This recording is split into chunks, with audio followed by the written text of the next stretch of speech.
6 o'clock. Good morning, live from the Circus Sports at the Mid-Kentucky Downs studio. I'm Justin Hawkins. The national championship in basketball is set. 2-seed Yukon will face number 1 seed Michigan tonight at Lucas Oil Stadium in Indianapolis. Tip-off if set at 7:50. On Saturday, Yukon bested Illinois 71-62, led by Terrace Reed Jr.'s 17-point, 11-rebound double-double.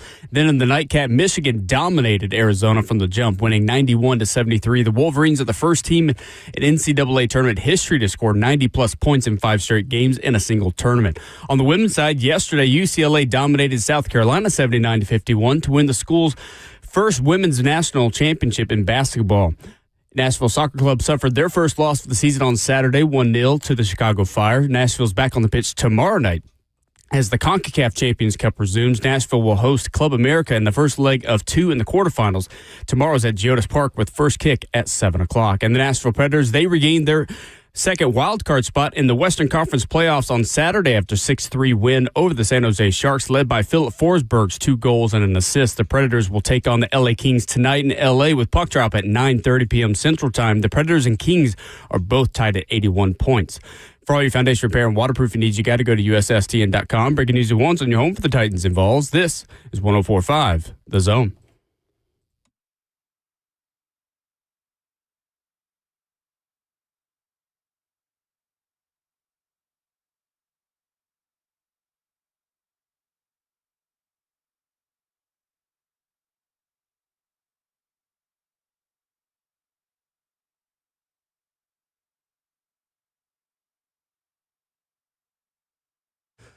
Monday morning, off and running on 104.5 The Zone. What's up? Good morning and welcome in. 615-737-1045 is the number. Streaming live on 104.5 The Zone TV, Facebook Live, YouTube, Twitter, or Twitch. We've got a little bit of Final Four to recap from over the weekend as the national championship game is set for tonight.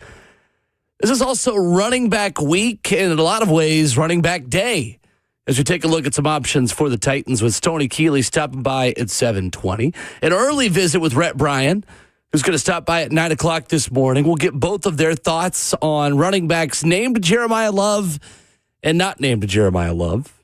And Brad Crawford joined us at 8:20 this morning talking some SEC spring football on the week of the Orange and White game and many other spring games around the Southeastern Conference. I'm Will Bowling. No Ramon Foster today. A day off for him. He will be back with us tomorrow. Justin Hawkins in studio. What's up? How we doing? Good morning. Did you have a good weekend? How was your Easter weekend? It was good. It was good. No complaints. Good food. Good church. Good day. How about you? Yeah, the weather turned out to be okay. The rain kind of held up a little bit. It was a little bit bad on Saturday. That's when we went to church, was Saturday night. Would you always do that? Yeah, so we go to Cross Point out here in Nashville. Yeah. And they have 5 services on Sundays. They do. And they try to take some of those for the newcomers. So we take Saturday, so it's a little bit lesser and stuff like that. And it's easier to get out there on a Saturday. So we enjoyed it, less crowd, and it was a really good service, really good weekend. Nice. Got to enjoy some time with a lot of family. So, yeah. Do you do the meal then on Saturday also, or do you do all the food that you usually do for Easter on Sunday? Yeah, so this was with my wife's parents, so we went to dinner after, and then yesterday I went to Franklin with my parents and family. Love it. Yeah, so a little full weekend there. What is the proper Easter food? Like, is there a rule on this? Well, it used to be for us, it used to be deviled egg. Like, you have to have eggs. We've always had that. And then you'd have, it'd be similar to what you'd have. So Thanksgiving, you do the ham and the turkey. Well, we would just have the ham. That's what we do too. Yeah, and then you'd have. I was curious if that was a universal experience. Yeah. I feel like that's the 2 staples. Mashed potatoes are always a thing. Sure. Green beans was always a thing. And bunnies, chocolate bunnies, of course. Oh, yeah. Oh, did you ever... This is just cracking me up now. When you were a kid, did you get the little Easter baskets? Did you have the giant chocolate bunnies? Oh, yeah. That your parents forced you to stop eating because you would eat the whole thing? Oh, no. I mean, for me, they would last like a month, right? Like, it would last a while. Oh, well, good on you for making them last. Oh, absolutely. No, they would have to make me stop eating them because otherwise, the ear's gone. Oh, the other ear's gone. Now the head's gone. Now, you're just working your way down. Right. Did you see there was one being sold that was a 10-pound that's chocolate bunny. That is too much. Yeah, there was somebody that was putting up like a sign of like, come watch me in the park, eat a 10-pound chocolate bunny. That's insane. I think it was like 151 servings of 150 calories. Oh. Yeah. Oh. For a 10-pound chocolate bunny. That's crazy. The biggest thing I've ever eaten, like poundage-wise for chocolate, is the 2-pound Reese's that you could buy. Oh. They're the giant, like really giant. Not familiar. Like this big around, so if you're on camera looking, they're about a pound each. Okay. And they are heavy. I'm sure. Yeah, you will feel miserable after I would feel one. very sick after having one of those. Yeah. Nice. Yeah. Well, that is how Illinois and Arizona fans are feeling. Sick, like 10-pound chocolate bunny sick for different reasons. Illinois just unable to hit, on Easter weekend, bunnies at the rim. 71-62, we begin there with Yukon getting the first win of the Final Four weekend. Illinois was 3 of 14 on catch-and-shoot threes. Second lowest mark of the season. Andrei Stojakovic, an 80% free throw shooter, missed 3 free throws just in the first half. I don't know if this is just down to a different shooting background and being in a football stadium for the first time that takes some getting used to for players who haven't done that before. But even on the layups, like it's just some incredible video of Illinois like having a basketball hit every single part of the rim and then not go down. Yukon is back in the national title game. It has never lost, Yukon, on the final night of the season. Connecticut is 6-0 in previous trips to the national championship game, including the last 2 in 2023 and 2024, of course. Yukon is also 18-1 in its last 19 NCAA tournament games. The only loss came in a thriller by 2 points last year against eventual champion Florida. So Dan Hurley and Yukon, they still have not yet to experience a loss in the Sweet 16 or later. They are 11-0 from the Sweet 16 and on. In the national semifinals and title games, Connecticut has trailed for a total of 13 minutes and 39 seconds out of 200 minutes since 2023. Ridiculous. So Illinois entered the Final Four as the number 1 offense in college basketball. They played 37 games this season. They didn't score at least 65 points twice all year in those 37 games. Both times were against Yukon. November 28th at Madison Square Garden and April 4th, of course, on Saturday at Lucas Oil Stadium against Yukon in the Final Four. Saturday, Yukon held an Illini team that averaged almost 15 assists per game to just 3. And Illinois was under a point per possession in this game, 0.98 points per possession. They only had 2 players in double figures, led by Keaton Wagler's 20 in the final game of his terrific freshman season. And he was the big reason why this team overachieved to the level that it did. Expected to be good, not expected to be elite. Terrace Reed Jr. is incredible. Another double-double for him, 17 points, 11 rebounds. This is just what Yukon does. This is the DNA of a championship program that had a week to prepare for one opponent and just made Illinois uncomfortable.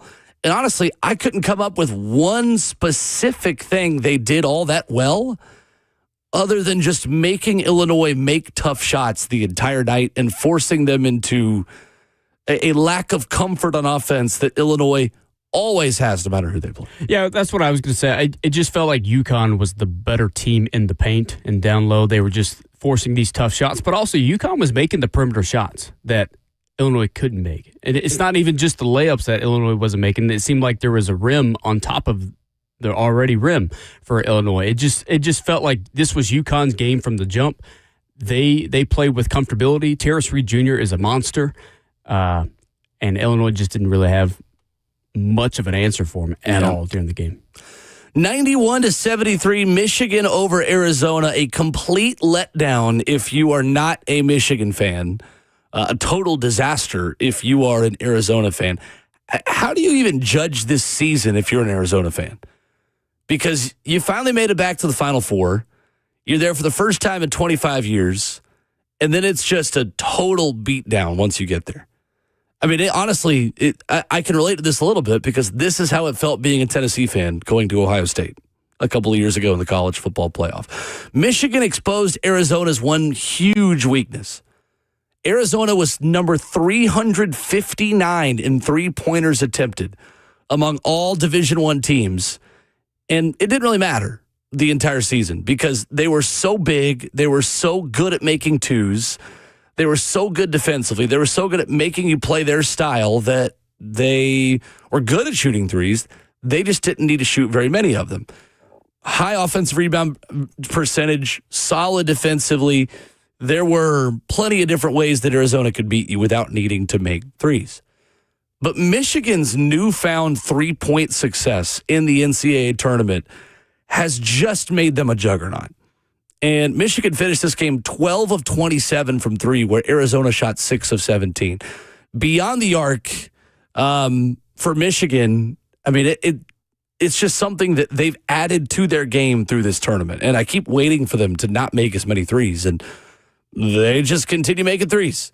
Arizona was actually still 37th among all Division I teams coming into this game in three-point field goal percentage as a team. This was kind of the basketball equivalent to when Paul Johnson coached Georgia Tech, and they would run the flex bone. And if they had a lead or if they could control the game, you felt pretty good about their chances of pulling off an upset, of hanging with teams. They'd make life uncomfortable for you because they had the whole playbook available. They could run the flex bone. They'd run the triple option. They'd confuse you. But if a Paul Johnson Georgia Tech team got down a couple scores early and you forced them to pass, it was not going to go well for the Ramblin' Wrecks. That's kind of what happened to Arizona. They were down by 10 points or more only 5 times all season. And they won all 5 of those games. They trailed by as many as 30 in this game. And when you have to shoot yourself back in it, and you have to rely on three-point shooting to cut down that gap and raise the number of points per possession that you have, they just couldn't do it because that's not their game. Total mismatch from the jump for a Michigan team that really forced them to play their style and was able to run in transition. They did that without Yaxel Lindenberg really being healthy for most of the game. So it sets up a really, really interesting matchup of a powerhouse team and a powerhouse program. Dusty May has Michigan playing at the highest level that anyone has in this entire tournament. Yet you look on the other side, and Dan Hurley has the powerhouse program of these last 5 years and really this decade when you look at a chance to win a third national championship in 4 seasons. We're talking about a dynasty going up against an individual team that's having one of the best tournament runs that we have seen, including that Yukon team a couple of years ago. Fascinating matchup, really interesting mix of styles, of speed, of slop. We'll talk more about that as the show goes, but I can't wait for this one tonight. Yeah, I'm struggling to see how Yukon's going to be able to match up tonight. Starting with the point guard of Elliot Cadeau, his play is very playmaker style. He's not always looking for the shot. He's looking for the open man. He had 10 assists on Saturday. You have your 7-footer in Mara who can just dominate in the post. He was terrific the other night. He dominated in the post. That's the best game of his career. And Terrence Reed's going to have his work cut out for him tonight. And you have a good matchup in the guard spot with Mullins and for Yukon, and you have Lindeborg. What I'm curious to see is, so he not only sprained his ankle on whenever he made a drive to the basket, yep. He twisted his ankle, but he also sprained his MCL. So he's gonna have a double whammy. He's gonna be a little limited, but you know what he did? He made his 3-point shots. He's still making shots. He's still finding a way to get open. There's really no good way to stop Michigan other than putting your body up on them and forcing them to make tough shots like Michigan did to Arizona, because there was a lid for on the rim on both sides of the court for Arizona on Saturday. There's 2 ways to stop Michigan specifically. Make your threes and slow the game down.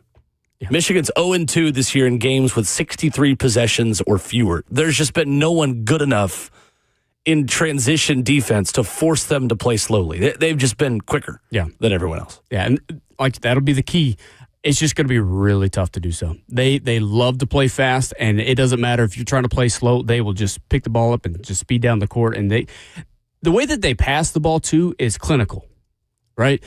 They're not afraid to pass the ball 4 times to find the open shot and then get it down low tomorrow for the easy dunk or the alley-oop.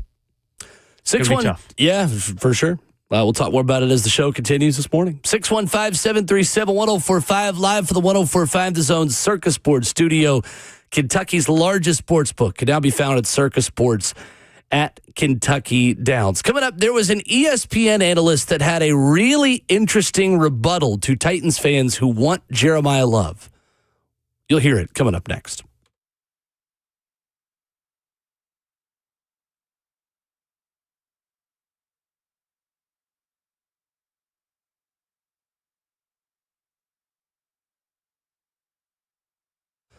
What's up? It's Will Bowling for my friends at Brentwood Hearing Center. Their goal, get you off the sidelines and back in the game of better hearing.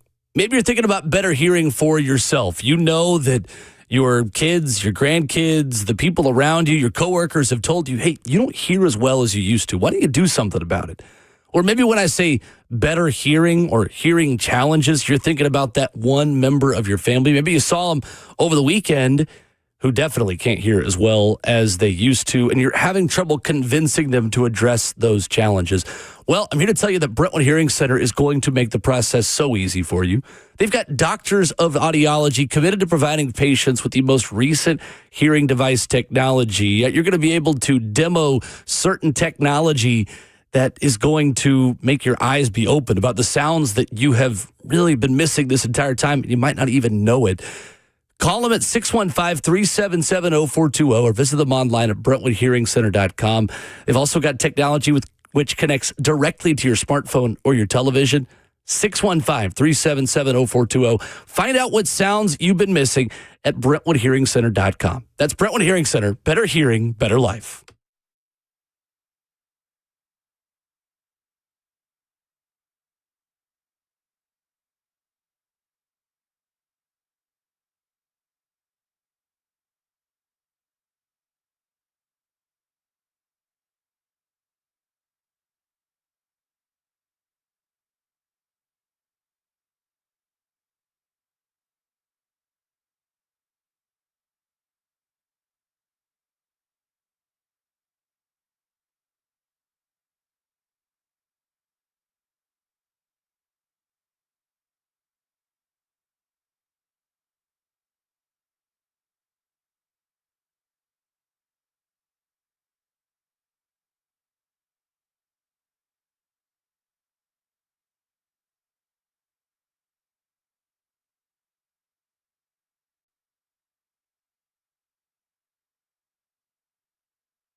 Value in the NFL draft is a little bit of a tricky one.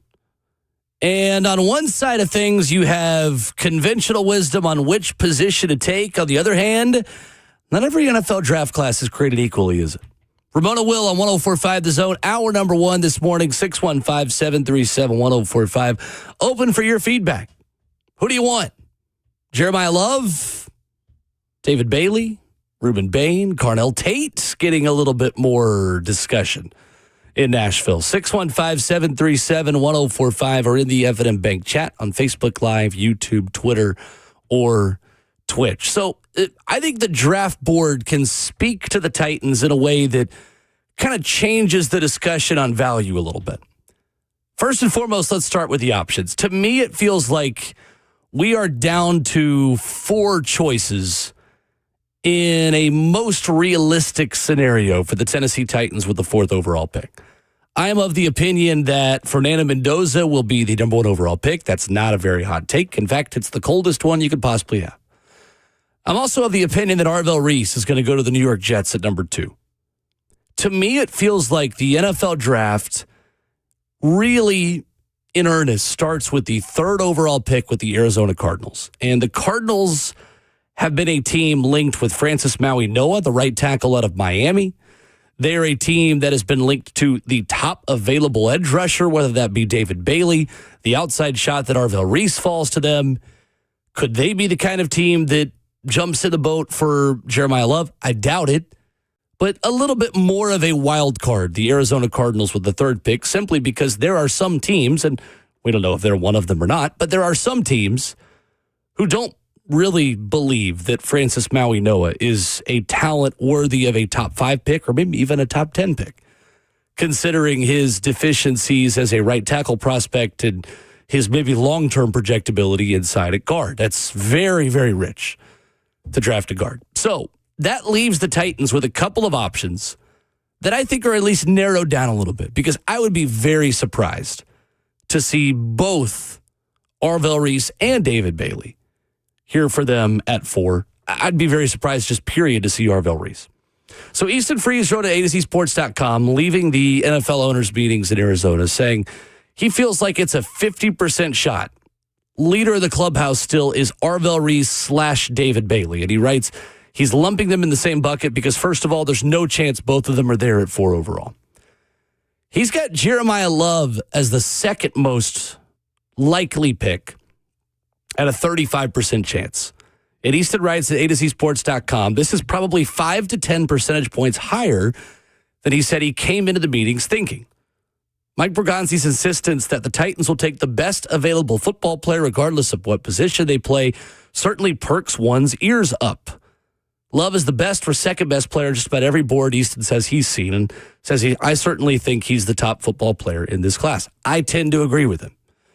He says, I'll be a tad bit surprised at this point if both Reese and Bailey aren't gone by 4, which means in this scenario, I really don't have a strong feeling for how things will go. Love is the most likely outcome, but I cannot honestly say, he says, I'm comfortable with that prediction yet based on all of the digging so far. Easton Freeze is giving Ruben Bain a 10% chance. Says a 1 in 10 chance is the best he's willing to bet after owners' meetings. The only reason he says I'm not giving him longer odds is because of how many glowing things I heard from Titans people both on and off the record.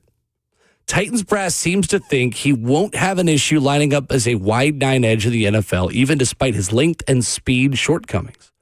He says, I can't say I totally agree with that, but fair enough. Maybe they see him differently than most of the draft community does. The interesting thing on Ruben Bain Jr. is, does the addition of John Franklin Myers kind of make Ruben Bain redundant for the Titans? This is where I've changed my opinion a little bit. Hearing the clip of Robert Saleh talking to Josina Anderson in the past about the way he views John Franklin Myers as a 1st and 2nd down edge and a D tackle on 3rd down, I think kind of takes Ruben Bain Jr.'s role within the Titans defense. You've got to be confident in his ability to essentially fill a speed edge role on the other side of the line opposite of John Franklin Myers on first and second down, or you just really have to value him over the other guys on the board and say, no, we feel like this is a guy. We feel like this is a dude. And he is so good and he's so head and shoulders above the other options we have that we are willing to just make it work and say, that's our guy. Make it work. Go for it. He's going to be worth it in the long run. I don't see the board that way personally. In my opinion, I don't think, Justin, that he's head and shoulders above Jeremiah Love or David Bailey or even Carnell Tate to say, yep, I'm willing to go get that guy, even though I just got a guy in a multi-year contract who is going to give me a lot of the same things. Yeah, I would tend to agree with you. My only argument to counteract that is the Titans have really not been in a long time rich in the edge department, and having a solid rotation, whether that be John Franklin Myers in rotation at first and second down, but if he's not going to be third down, who's going to be your third down guy? If Ruben Bain can be your third down guy and go get the quarterback that you've not had in a long time since that 2019 season, or even 2000 a couple years ago, 2021, but like it's not been rich. If you can be rich in one department, this might be a good department to go get rich at. But now, of course, you can't deny the prospect that Jeremiah Love could be in the NFL and how much you can finagle him in that offense to put him out wide as a receiver, to let him line up as your running back, and be able to break the tackles, because he did a lot of that in college at Notre Dame. So, I think if it's between those two, I'm not going to disparage Bain at 4 just because of that, because you do need to be rich in a department, and I think that's not a bad department to be rich in. I think the one move they've made that changes this is the John Franklin Myers move, because you are looking for speed on the other end, and you've got to really believe that Ruben Bain Jr. can be that speed rusher if you go that direction on the other side. Because right now, you would just, on third downs, it's Femi and Jermaine Johnson on both sides, with John Franklin Myers and Jeffrey Simmons on the inside, or whoever else you're able to draft. And we're going to look at that in a minute as well. Just to round out what Easton talked about, Sonny Styles, he says 3% chance. And then at the very end of this, he says Carnell Tate, 2% chance. He says, one, I think everybody was wrong to write him off as a possibility for this team during Combine Week. He's a top prospect who I think will be a very good player in the NFL. So, David Bailey, Jeremiah Love, in that order, the most likely scenarios, followed by Ruben Bain, and then a big gap down to Sonny Styles and Carnell Tate. Mina Kimes on her podcast made a really interesting argument about why the Titans shouldn't go get Jeremiah Love and why Jeremiah Love isn't as valuable as maybe we've assumed he is to Cam Ward using some analytics. This was Mina Kimes this past week. When you guys look at the top 10, do any teams, based on need, the state of their roster, make sense? Because I keep hearing there's no way he makes it out of the top 10. All right. Do any of these teams make sense to you? Any in the top 10? No. It's not that I don't think Love is worthy of a high pick. It's just that in a team building sense, I would scream at all these teams and say, you have so much more than you need than a running back that I think is a cherry on top to what you have. Even the guys like that broke out, had amazing rookie years like Ezekiel Elliott. That was because of other circumstances of them having a high pick. And they had an amazing O-line with a quarterback at the time, Romo, that turned into Dak. The Cowboys point brings me to the other thing that that gets mentioned a lot, which is like, well, you got to help your young quarterback.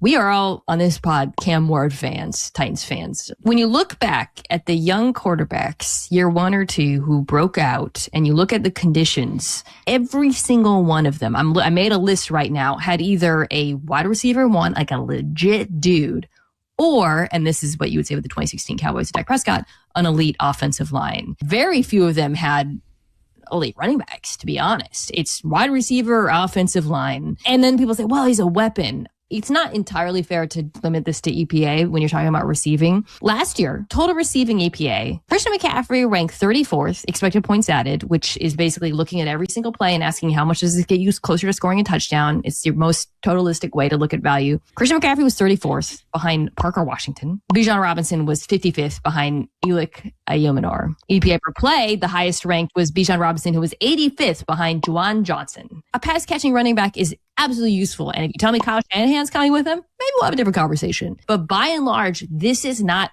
the best way to add value, not just to a team and salary and all of that, but to help your young quarterback. You need receivers. I've looked at those kind of numbers before, and it was basically the best receiving running backs are worth like a solid tight end or like a number 3 receiver. Yes. At best. He ain't gonna be CMC. Stop it.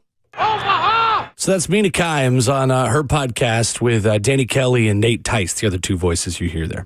Interesting. So her point is that the receiving ability of Jeremiah Love does not raise to the level of, oh, he's a weapon, in her opinion. And the numbers say that the receiving value measured in an analytic called EPA is to the level of like a tight end or a third wide receiver. I do agree with her from the beginning of that conversation, but I agree with the qualifier that she made. I don't think you can totally judge a running back's value just based off of the receiving ability that they're giving you.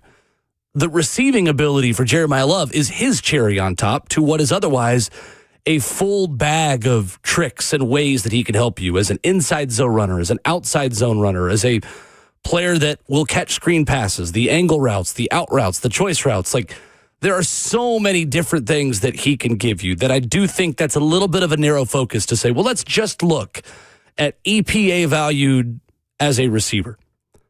So let's look at the word value and what that can mean to the Titans in taking a running back. I've got two other ways, in my opinion, that I'm judging value of this pick, of taking Jeremiah Love with the 4th overall pick, that have nothing to do with him. First and foremost, number one thing where value, I think, is relevant here that's not being talked about enough. Where's the value in the rest of the drafted edge rusher? Because the drop-off from Jeremiah Love to the other guys in this class is way steeper than the drop-off from Reuben Bain Jr. and David Bailey to the edge rushers that you can take in the second round. I don't think you can view the 4th overall pick in a vacuum. That's my first point here. In Daniel Jeremiah's top 50 prospects at NFL.com, 10 of them are edge rushers. The consensus big board that people like me who are nerds love to use this time of year has 16 edge rushers in the top 100. In DJ's top 50, David Bailey 4, Arvell Reese 5, Reuben Bain Jr. 7, Akeem Messidor 23, TJ Parker 24, Cassius Howell 28, Keldrick Falk 31, Zion Young 45, Malachi Lawrence 46, R. Mason Thomas 49. If we're going to talk about value of a draft pick, let's talk about the value of the other draft picks that I could make. Because if we're viewing this in a vacuum of, I get one pick to make the entire weekend, and it's with the 4th overall pick, then yeah, maybe we could talk about, all right, well, if you can only do one thing the entire NFL draft weekend, or if the Titans didn't have a second round pick, all right, well, then maybe we're having a different discussion. Like, yes, there's no other way to get the edge rusher. We got to go get him. This is our one pick. Everybody come back to Nashville. We'll introduce him. It'll be great. You have one jersey to hold up there on draft night. That's obviously not the way this works. You get 7 rounds of this thing. You get more time to address edge. What Jeremiah Love is still a weapon. And I know the EPA thing as a receiver is one part of this, but he is something you can't find the rest of this draft in a 3-down dude at running back. Jadarian Price is very good. He's not Jeremiah Love. Second question I have here on value is, what is Jeffrey Simmons' value at defensive tackle that changes the quality of edge rusher that you need for this defense to get after the quarterback? Justin, do you know what the Titans ranked in sacks last season in the NFL? I would say somewhere average, somewhere in the middle, like 16, 17. Titans were 12th in the NFL in sacks. That's a little surprising. You know what they were in pressure rate? Oh, that's got to be even worse, though, I feel like. Why is that? I feel like they really weren't getting after the quarterback very often. Titans were 9th in the NFL in pressure rate last year. Again, that's a little surprising. If you look at the list of guys that got sacks last year for the Titans, first of all, most of them aren't here anymore. So, yes, there is a need to go get edge rushers. They have done that. I think you can put a lot of guys next to Jeffrey Simmons, and the quarterback's just going to run into him. I do. And I think that you now have better corners to also force the quarterback to hold the football a little bit longer. Jihad Ward had 5 sacks last year. Jalen Harrell had 4.5. Arden Key had 4. Sebastian Joseph Day had 2.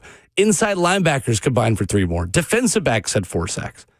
Truman Jones and James Lynch totaled 2 sacks together. Sack and a half a sack. I just kind of believe that if you're looking at value, you got to look at value of what's already here also. Jeffrey Simmons and John Franklin Myers on the same defense together is going to just push quarterbacks into edge rushers who are waiting, who are just sitting there. Can I sack the quarterback, please? Can I sack you now? Jeff told you to come over here. I'm gonna sack you now. That is obviously way easier said than done, or way harder said than done. I'm making this really simple. It's not that simple. I get it. You still need good edge rushers. You still need guys who can set the edge. I understand all these things. But again, value has 2 sides of the coin. There's value in taking a running back at 4.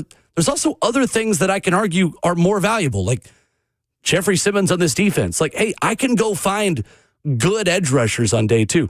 If there was a Aiden Hutchinson for you at 4, if there was even an Abdul Carter, and I know he wasn't great as a rookie, but if there was that bona fide number 1 15 sack potential dude, an edge rusher in this class, then yes, I would agree. I just don't see that player in this draft.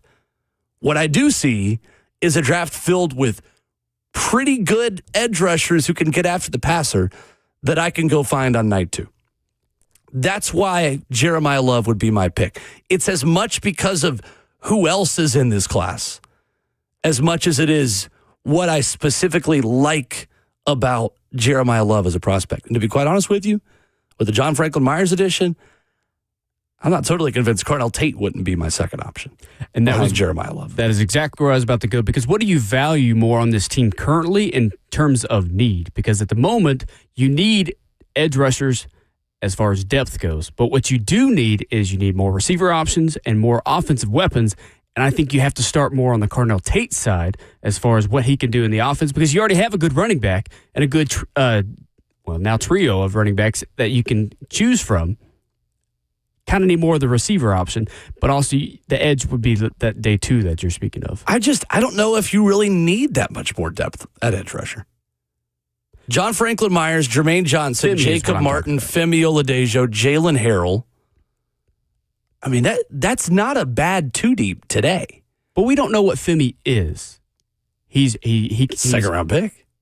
I mean, he's someone you're far from. Yeah, of course, but like you're far from giving up on. I mean, I feel like you're talking like this is year 3 or 4 for Femi. Like, it's year 2. He was injured last year. It's kind of a throwaway year.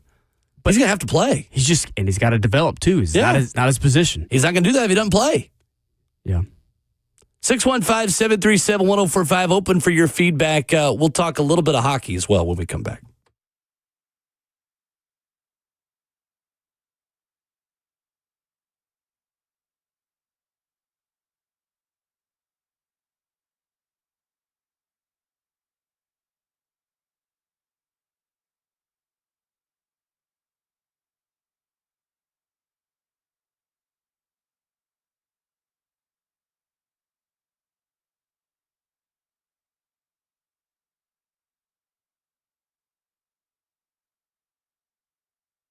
Spring cleaning season is here. That also, unfortunately, means that allergy season is here.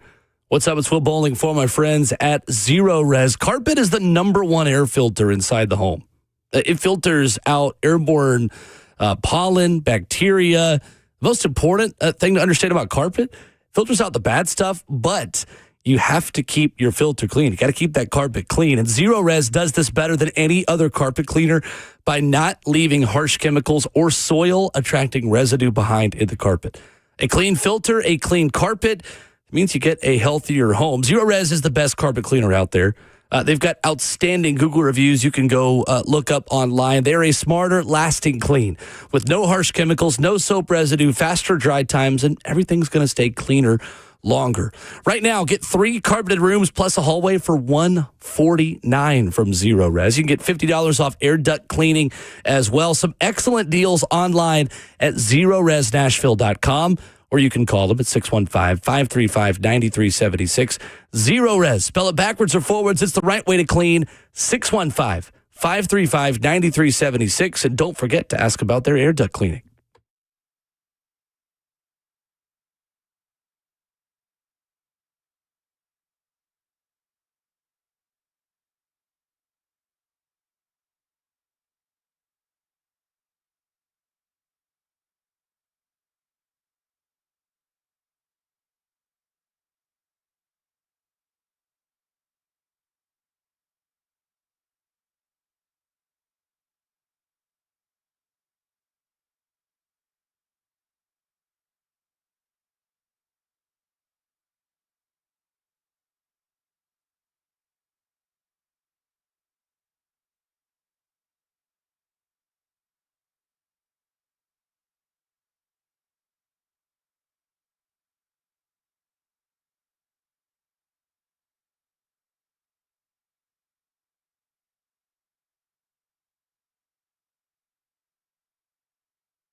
Ramon Will at 1045 The Zone. Wrap it up. Hour number 1, 615-737-1045. Open for your draft discussions and takes off of our opening segment and conversation here in hour 1. I'm still going Jeremiah Love. Still going Love. I think the most added value that you could still bring to this team based on the entire draft picture, based on who you already have. I'm still willing to hear arguments on about 4 players, though. And I think there are many good arguments to be made. Preds got it done Saturday night, Justin. They did. Despite their best efforts to not get it done. The Preds did get it done. Up 3-0. It was then 3-3 at the start of the third. I was tuned into this one at the very end as I was getting back from doing the Nashville SC game. UC Saros made 24 saves. Yaroslav Askarov allowed 5 goals. They made the right call. There you go. The trade was the right... I'm kidding, obviously. But for the immediate, for the present, for this season, UC Saros is better than Yaroslav Askarov. There is no debate on that. Maybe they're just both bad. Yes. I think they're both not great. At least Askarov is still 24 or 23. And yeah, he's 23 years old. Yeah, obviously we could still argue back and forth till we're blue in the faces on that one. But Preds did get it done, and they are essentially playing playoff games now, including one tonight at the LA Kings. 1,000%. And the fact that they play Utah, who's got the first wild card spot, next, and then in a couple games later, they play San Jose again. This is playoff time. This is playoff hockey in Smashville that we've all been wanting, and you've got it. Enjoy it while it lasts. It's just the defense. The defense of the goaltending. Can it hold up? Some of the breakdowns are crazy on the shots they're giving up that Saros is just totally on an island for. Yeah, they're getting out of their spots. They're drifting and following a player too much, and they're typically in hockey, when you're in your own defensive zone, you've got your certain spots that you have to defend. You know, you have the red circle and stuff like that, and you play to defend that zone, and they're kind of losing their traction there. They're following a player who goes behind the net, and they're following too much, and the forwards are not getting back enough to. This is what I was talking about last week to Ramon, is your forwards have got to play defense. If you're a Nashville Predators player at the moment, and you're not playing defense as a forward, then your defense is not being able to keep up with the pace here. And that's what they're missing. Also, Philip Forsberg is an animal right now. Yeah, terrific. In the last 10 games, he is third in the NHL in terms of points with 18 points, 9 goals, 9 assists. He is on a tear, had another 3-point night on Saturday. This guy, this is where the offense runs through. If he's not on, the team's not on. And he was on Saturday, so the team was on. Going to have another big night tonight. You got to have your big boy forwards step up, and that's what he did. Yaroslav Askarov, 23 years old. Of course, if you're unfamiliar, was the Preds' number 11 overall pick in 2020. Kept him in Nashville through 23. Barry Trotz, the Preds, gave UC Saros an 8-year extension in 2024 for moments like this. And you pay the money you did for UC Saros, you expect him to lead you through postseason hockey, and the Preds are already playing postseason hockey. Now, in 2 games against the Preds, Yaroslav Askarov has allowed 11 goals and a save percentage of .847. This season, UC Saros 28-20-7 with an .894 save percentage. Ryan O'Reilly telling media after the game, Saros has been unbelievable for us. I don't know about unbelievable, but he was enough to win this one. So tonight at 9:30, Preds at the LA Kings, and a back-to-back begins with the very strong Anaheim Ducks up tomorrow night at 9. They play their last road game that you mentioned Thursday night at Utah. It's a tough way to end the season. These are all good teams you're playing down the stretch here. Minnesota, San Jose again, and then Anaheim again. Your final homestand, which will be next week. Potential preview of what a playoff series could look like, too, against Anaheim, who we always seem to find in the playoffs. Most likely going to be Colorado.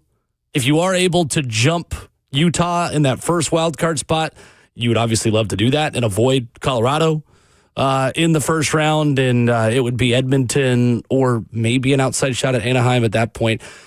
The good news is the tiebreaker is regulation wins. Preds do have that significantly over LA. LA has 19 regular season wins. They've been great in overtime wins and shootouts. Preds have 26 regulation wins. The Sharks have 24. So that head-to-head with San Jose is still going to loom very large late, but we'll see. I still don't know if it's the best thing for the Preds to have a playoff run, but we'll tune in and we'll enjoy it. And, I mean, you might as well make it at this point. Yeah, you've got this close. What's the alternative is a top 16 draft pick? Marginally better draft and then your odds in the lottery is going to be less than a percentage. I mean, at this point, give it all you got. Go for it, because every single game now, a team is competing for the playoff spot or wanting the top spot in the West or in the Pacific. This is what the Preds need, and to be able to play this many caliber teams that are already in the playoffs, I think it's very possible that they jump Utah in this coming week. They're 5 points behind at the moment, I believe, but it's not out of the realm of possibility. 5 points behind with 6 games to go is tough. It is tough, but at least you have that game where you play Utah. That's the thing. Coming up, Tennessee Athletics had another rough weekend. We'll talk about it coming up next.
7:01, good morning, live from the Circus Sports at the Mid-Kentucky Downs studio. I'm Justin Hawkins. The men's basketball national championship is set. 2-seed Yukon will face 1-seed Michigan tonight at Lucas Oil Stadium in Indianapolis. Tip-off is at 7:50.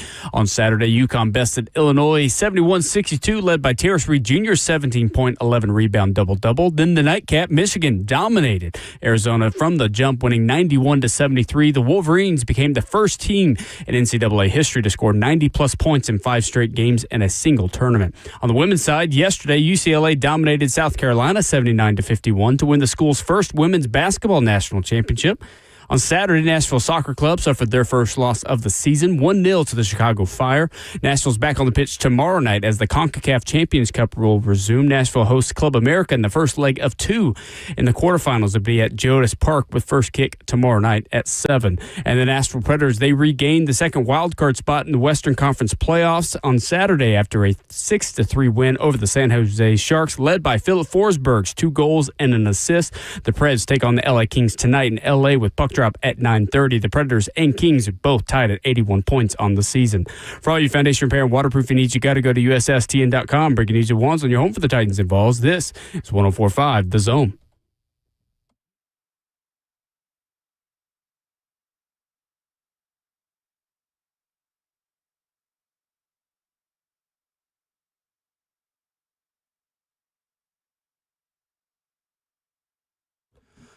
Away we go into hour number 2 on this Monday morning edition of Ramon and Will. Coming up in 15 minutes, Stoney Keeley joins us.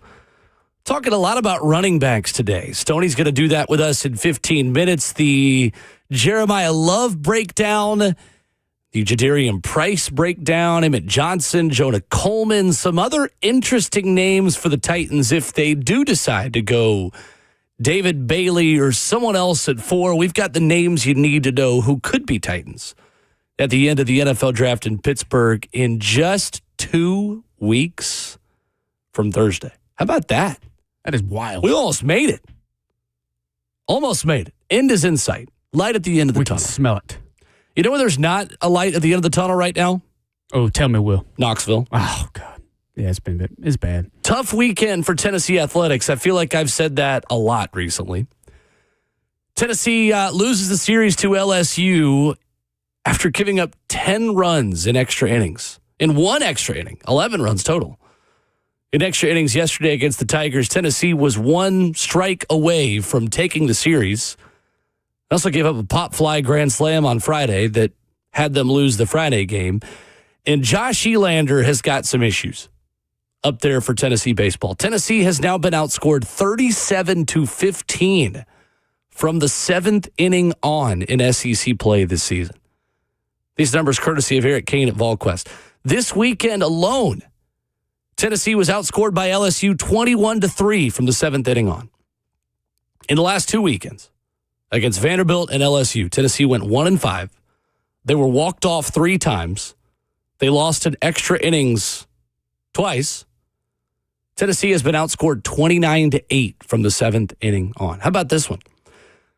Josh Elander's Vols have been tied or had the lead going into the 8th inning in 5 straight SEC games, and they lost 4 of them. That's impressive. That's hard to do, to have the lead that much and be done for. Tennessee is now 1-3 in 4 SEC games played on Sunday. A walk-off loss to Vandy where they led by 5. A Sunday game where they led by 5 against LSU. Another game where they led by multiple runs against Georgia and had a home run robbed to lose it. And then the one game that they won against Missouri. Tennessee hits the reset button. Now the schedule's only getting tougher. You got to play the 2 Mississippi teams next. Mississippi State, who's coming off a series loss to Georgia. Ole Miss, who's excellent again this year. They get Northern Kentucky tomorrow in midweek before that. The season isn't over. They're still talented. They hit the halfway point of SEC play this upcoming weekend. They were in Omaha a couple years ago, and they were 5-10 in their first 15 SEC games. Obviously, that was a staff with Tony Vitello. It was a staff also with Frank Anderson. I think Tennessee is missing Frank Anderson as much as it is missing Tony Vitello. But we'll get back to that in a minute. Then you have Lady Vol basketball, who had their roster again shrinking over the weekend. Lady Vols lost Olivia Edwards over the weekend, the McDonald's All-American who can dunk. The McDonald's All-American who was one of 3 players projected to be on Kim Caldwell's team in the 2026-27 season. Well, now she's gone as well. VolQuest reporting that she has requested her release from Lady Vol basketball. That leaves Gabby Minus as the only player in the class of 2026 left for Kim Caldwell. Gabby minus everybody else? Yes. I had to, sorry. Too soon. Edwards is the number 4 prospect of the country according to the Rivals industry rankings. She is from Tacoma, Washington. She chose Tennessee over South Carolina, USC, LSU, Florida, and Washington. So 4 of the 5 players in Kim Caldwell's 2025 class have announced their intention to enter the portal. Mia and Maya Paldo, Denia Prawl, and Lauren Hurst. Jada Civil is the lone player who has not announced her intentions to leave. So Jada Civil and Gabby Minus are the only 2 players projected to be on the Tennessee Lady Vols roster in 2026 and 2027. So who are you more concerned about? The Lady Vols or Tennessee baseball? For me, it is still far and away Lady Vols basketball at this point. There is at least still a team in place to believe in Josh Elander and to pick up the pieces. And the season, to be fair, is not over yet. Doesn't look great. I think if you felt at this point like Josh Elander was perfectly suited for the job he had, past tense, and not the one he has right now, I would understand that frustration right now. I would also argue to you, give him the entire season and let's judge the totality of this season when the dust settles and everything is done, because he got the job in October and he's kind of learning in real time how to be a head coach, how to make the right bullpen decisions, how to decide in the moment, hey, I've got to coach my guys and their approach during the week, mid-game. And I also got to deal with a bunch of other crap, for lack of a better term, that every head coach in the country has to deal with. I still believe that Josh Elander could be the right person to lead Tennessee baseball forward, and that perhaps the growing pains you are undergoing in the 2026 season are worth the ultimate payoff. Someone who is qualified to lead Tennessee baseball moving forward. I don't have that answer yet. I'm starting to get the answers I need, though, on Kim Caldwell. I find it hard to believe that this was the best way to proceed. I do. I think Danny White probably got this one wrong.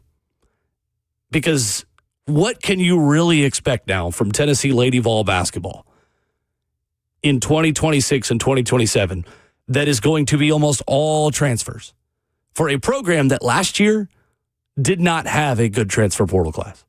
Now, the rankings will tell you coming into the season that Lady Vols had one of the top 2 or 3 best classes in the country of transfer portal players. Nia Robertson comes in, Janiah Barker, who's projected to be a first-round pick of the WNBA draft, very talented player. The pieces just did not come together. The infighting that clearly spilled over into press conferences where Kim's talking about her players quitting, like all these different things.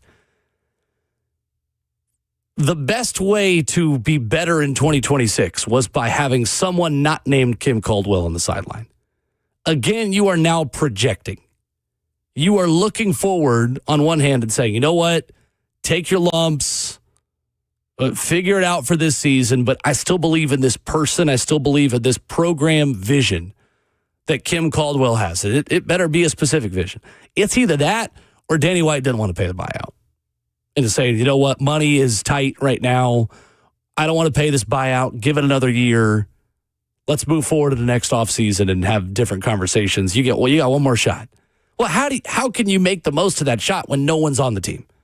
When you have got a totally blank canvas on which to paint, and you didn't paint the prettiest picture last time when you had a very similar situation. Not close to this, but similar situation of we've got to rely on transfer portal players to be our leaders. So all this talk about the system and the plan A and plan B and, well, but I got away from my identity, my philosophy. Kim Caldwell is searching. Josh Elander knows who he is as a coach. He may not be totally ready to be a head coach yet, but Josh Elander has an identity of the way he's going to run that program. He's got a national championship ring in Pantone 151C Tennessee Orange. That is way more than I can say for Kim Caldwell right now, who feels out of her depth managing this program. I would love to be wrong.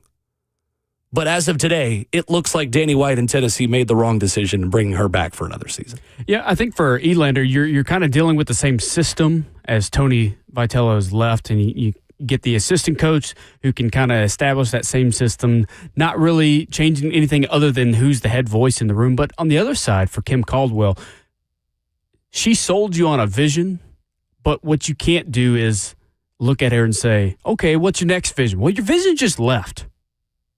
You don't have a starting five anymore. What are you going to do? They can't even play 3-on-3. Exactly. You got to hold tryouts now to find a roster. You're going to have a Division II roster at this point almost. It is not a good look at all. And I don't see how, and I don't know if you know what the buyout would be for her, but at some point it's got to be worth it, right?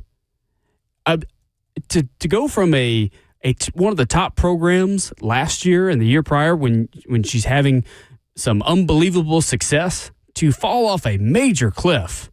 When do you just look in the mirror and say, you know what? One season, that's it. I got it wrong.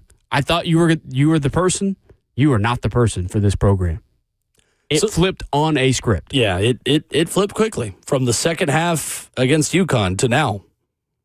It has been a precipitous fall. If Kim Caldwell was to be fired before March 31st, I think it would have been $4 million. If she was to be fired now, obviously since it's after March 31st, she would receive 50% of the annual compensation she would have earned between the termination date and the end of her contract. So, $500,000 per year, which amounts to $2 million. So if you were to fire her now, it would be $2 million. Do it. I think it's too late now. You do? I think it's too late now. Why would it be too late? Well, I mean, what are you losing at this point? You've already lost. You are losing whatever plan you have to go replace the players that you have already lost. Are we sure she's got a plan? Yes. Oh, 100%. I mean, can she? This is something I hate in sports discourse. It's not a you thing. They don't have a plan. Like, everyone has a plan of how to fix something. It just might not be a very good plan. Right. But Kim Caldwell wouldn't still have the job if she didn't have some sort of plan.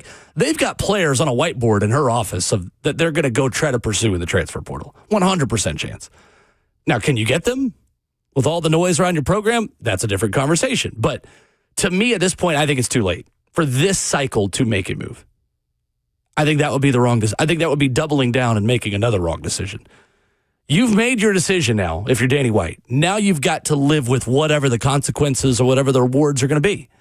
And you've got to erase that whiteboard and have another coach come in with another search. And let's say, just fastest possible scenario, they're there by what? Beginning of next week? Yeah. And now you're already a week behind in the portal, and now you've handcuffed your new staff's ability to go get players because it's portal time now. It's time to go get players. You got plenty of lockers open in the locker room. Coming up next. Tough. Yeah, it not a good situation. Not a good situation. Stoney Keeley joins us talking running backs after this.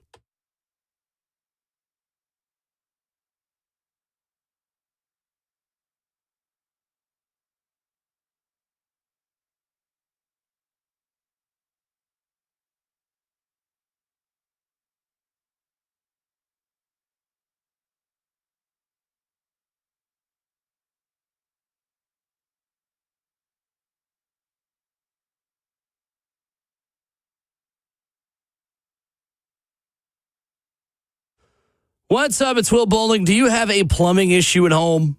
Whether it's that leaky faucet, maybe a clogged drain, a water heater that's gone cold, the plumbing professionals at League Company have your back. Available 24/7 year-round, League Company's licensed technicians can save you time, money, and all the stresses that come with an ill-timed plumbing issue. You can contact their award-winning team online at leaguecompany.com. For the leaky faucet, for the clogged drain, for the water heater that's not working the way that it's supposed to. I love working with League Company because I hate fixing stuff myself. And half the time when I try to fix something around the house, I'm just going to end up making it worse. So get League Company out there with their licensed technicians, a company with over 80 years of experience serving Middle Tennessee. And you can contact their award-winning team online at leecompany.com. That's leecompany.com. Lee Company, all you need.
Ramon Will rolls on in hour number 2 on this Monday morning, 2 weeks from Thursday. The Tennessee Titans will pick somebody with the number 4 overall pick. That very well may be Jeremiah Love. And this morning, our good friend Stoney Keeley joins us breaking down Love and the rest of the running backs in the 2026 NFL draft class. Stoney, good morning. How are you? Morning, Will. Doing pretty good this morning. All the draft prep work, the tape study, the scouting reports, all that stuff is wrapped up. Nice. I finished it on Friday, so it's been really nice to have a normal routine again. I got 8 hours of sleep last night. Hey, so now. Who's heard of such a thing? I love that. Real quick, before we dive into these running backs, plug the draft guide. I know you and Zach have been burning the midnight tequila, as Michael Scott would say, working on this. Where can people find this, and what can they find in the draft guide you guys have been working on? Yeah, so we've got a draft guide going up at stackingtheinbox.com. That is where you can find all of my written work on the Titans and the NFL draft. We've got, we wrapped up like 284 prospects on Friday. Ooh. And then over the weekend, Zach and I were texting back and forth like, oh, well, you know what? We got to get this guy in. Let's study him real quick. We got to get that guy in. So I don't even know. We might be up to a full like 290 at this point, but 284 prospects at least scouted, evaluated.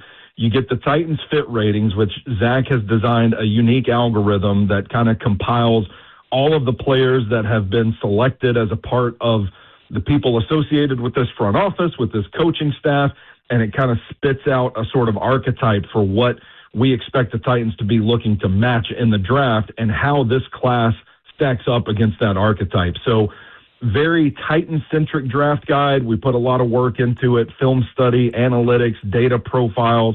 It's all in there. It is quite the guide.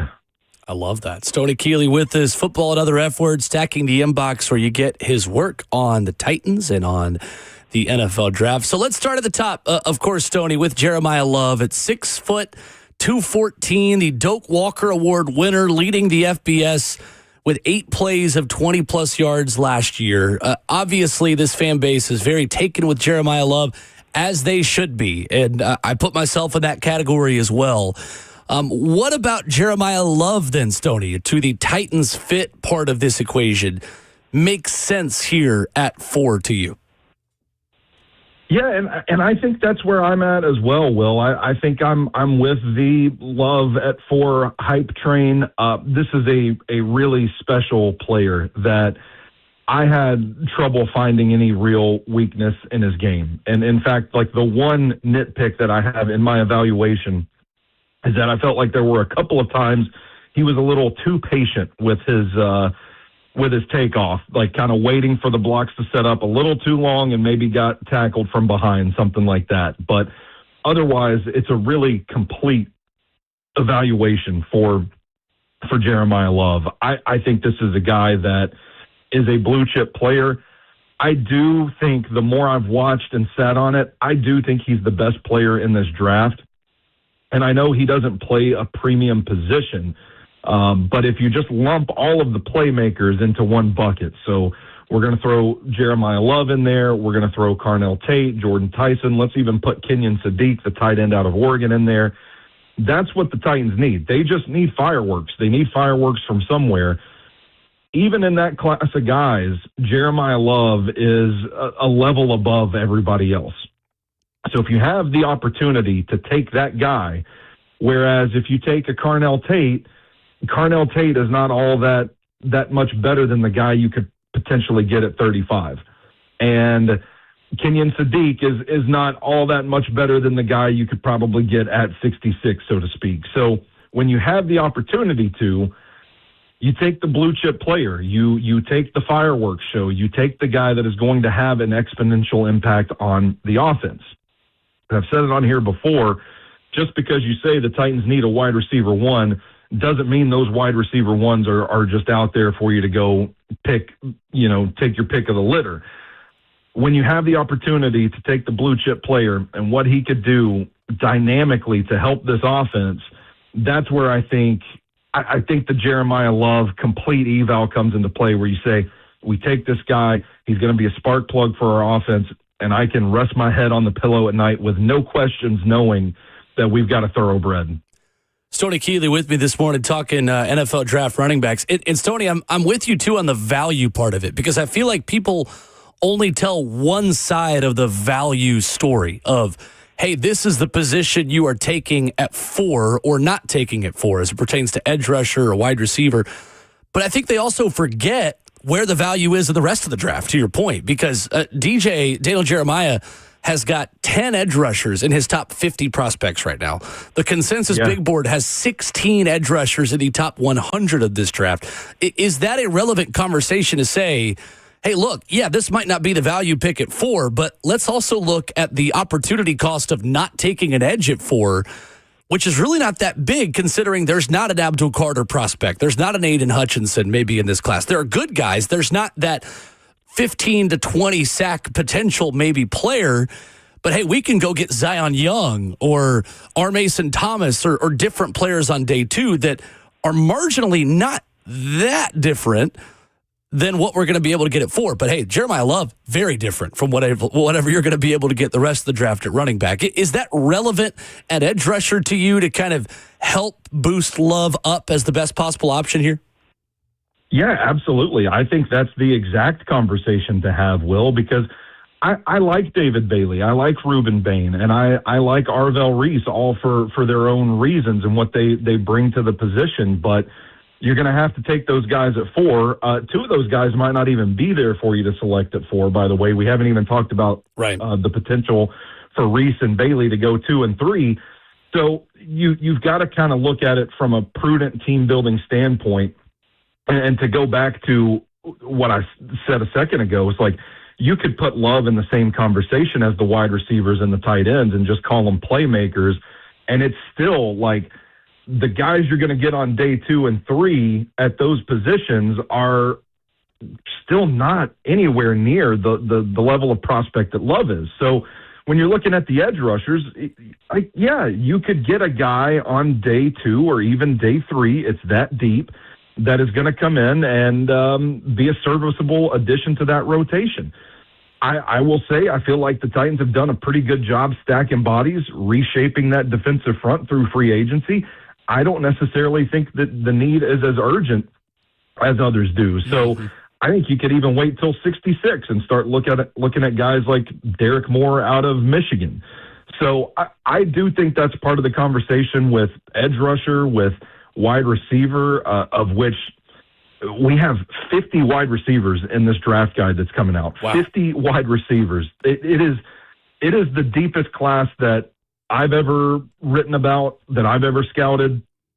And I just don't think that if you take Carnell Tate at 4, for example, I just don't think that puts you in a much better value spot than taking a Denzel Boston or an Omar Cooper Jr. at 35 if he's there. So a lot of this talk kind of comes back to reinforce the idea there is value elsewhere in the draft, except for at the playmaker position where there's only one Jeremiah Love. And if you have the opportunity to take him, I think it's probably it might not be the most popular decision, but I think it's probably the most prudent team-building way to add talent to this roster.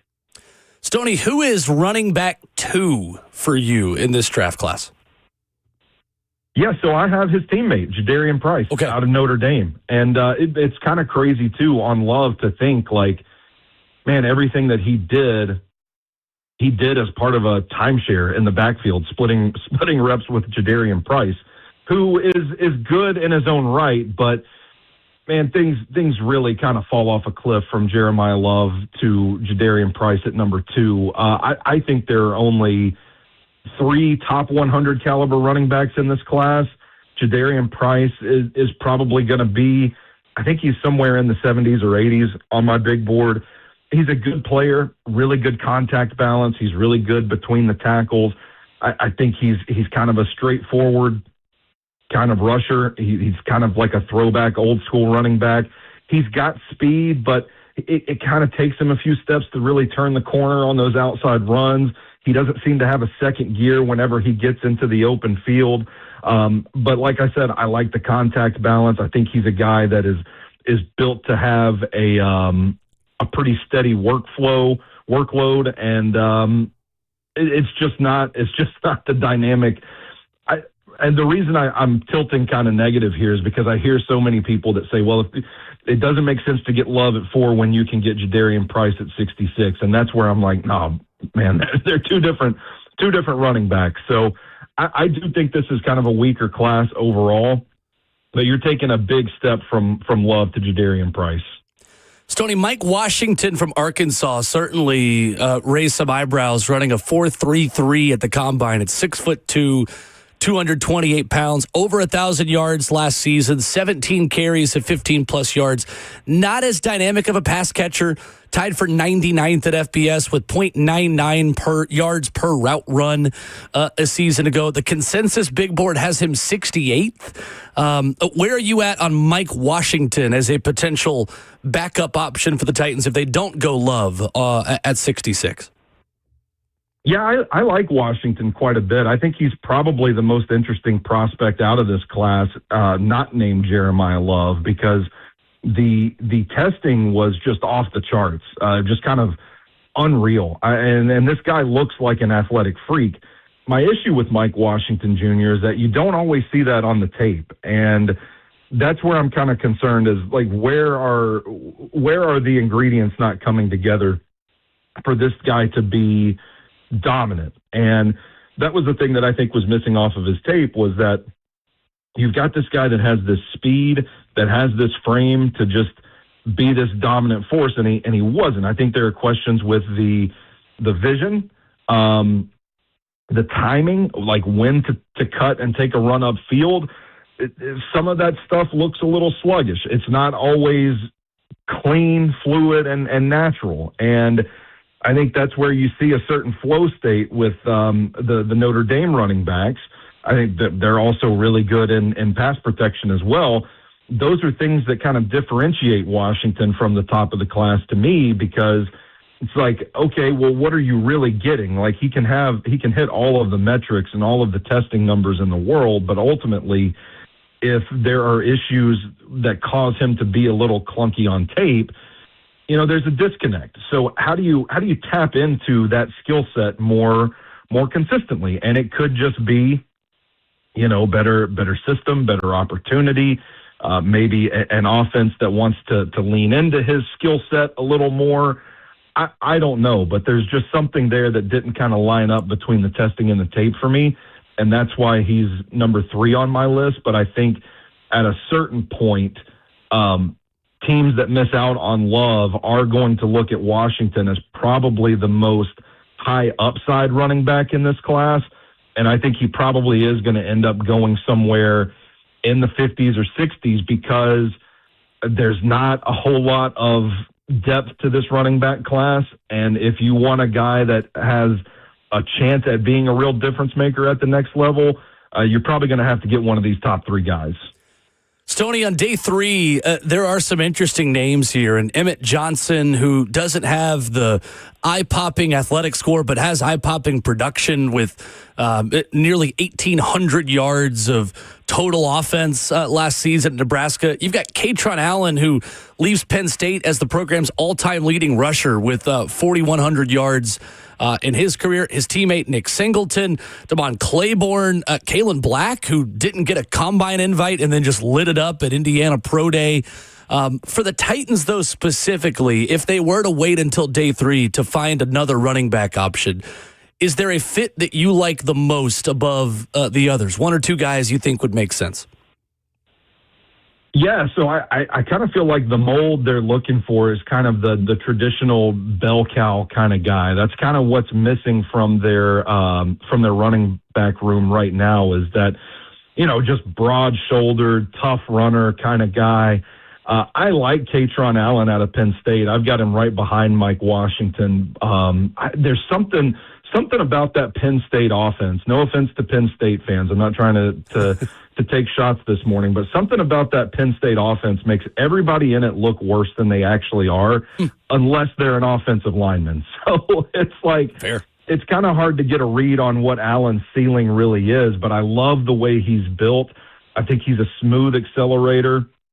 He can get to top speed rather quickly. You just don't really know what that top speed is because there wasn't a whole lot of opportunity for him to really get to the open field. There's a lot of like run through contact kind of stuff for him. And I think there's some untapped potential with him as well.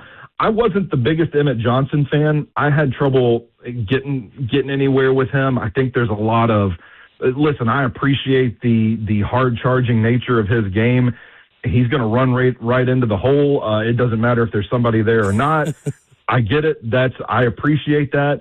There's a lot of smoke and mirrors with that Nebraska offense where he was just kind of moving around and doing different things, but they were never throwing the ball to him, so it almost looked like a decoy. I just kept watching his tape thinking, like, just hand him the ball and let him run up the middle kind of deal. But I digress. As far as the day 3 values, I am a big fan of Kalen Black. I think he's a very efficient runner. Another timeshare in that Indiana backfield with Roman Hemby, who's also in this class. But Black should have been invited to the combine. Yep. He's got a great frame. He is a guy that, like, his feet just don't stop moving. He is a hard-charging kind of guy. I do like Nicholas Singleton, the other Penn State running back. He's another kind of like bigger body guy that has a little power, always seems to be falling forward whenever he's rushing.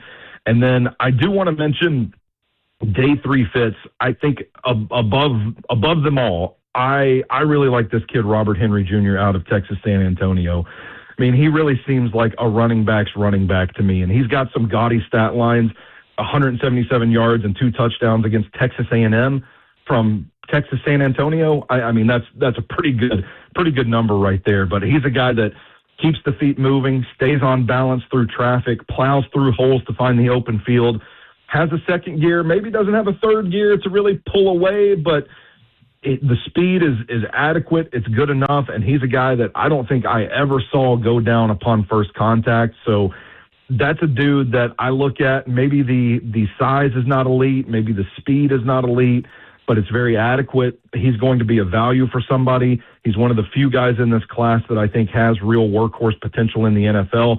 Could be exactly what the Titans need in that running back room. Interesting. Robert Henry Jr., who started his career at a school that I only know from the Key and Peele East-West All-Star Games kit, Jones College, which is literally one of the schools that they have in that skit. I love it. I love it. Stoney Keeley with us Mondays at 7:20 leading up to the draft. Stoney, appreciate you as always, man. Thank you so much. Yeah, anytime, Will. Y'all have a good one. Yes, sir. Stoney Keeley with us this morning talking running backs. Robert Henry Jr. That was not someone on my list. I'm currently adding him to my list as we head to break. A little bit of Tennessee basketball news as a player has entered the transfer portal. No, it's not a Lady Vol because there's only one of those who's left to enter the transfer portal. I will tell you about that. Plus, there is an argument in college sports that was totally debunked. A problem with college sports that I'm scratching off the list of problems facing college athletics after this.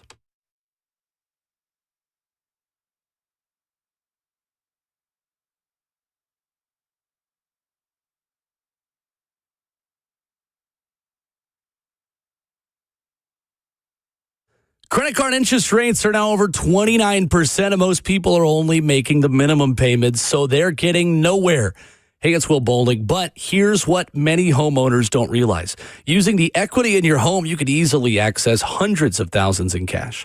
With Loan Pronto's Rapid Equity Loan, you can pay off your credit cards, your existing HELOC, your car loans, or get money for that home improvement project. One client just got $100,000 approved and saved over $1,500 a month. And here's the best part. With Loan Pronto, you can do it all from your phone. With zero out of pocket, no hard credit pull up front, no appraisal, no long drawn out bank process, and no touching your first mortgage. Rates are at near 3-year lows, so act now. Go to loanpronto.com, see how much cash you can get in about 60 seconds. Loan Pronto, 2,800 5-star Google reviews. Call 615-499-5780 or visit loanpronto.com, 615-499-5780, online at loanpronto.com. Equal housing lender, NMLS 1661781, NMLSconsumeraccess.org.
Wrapping up hour 2 on Ramon and Will. Lots more college sport discussion coming up for you.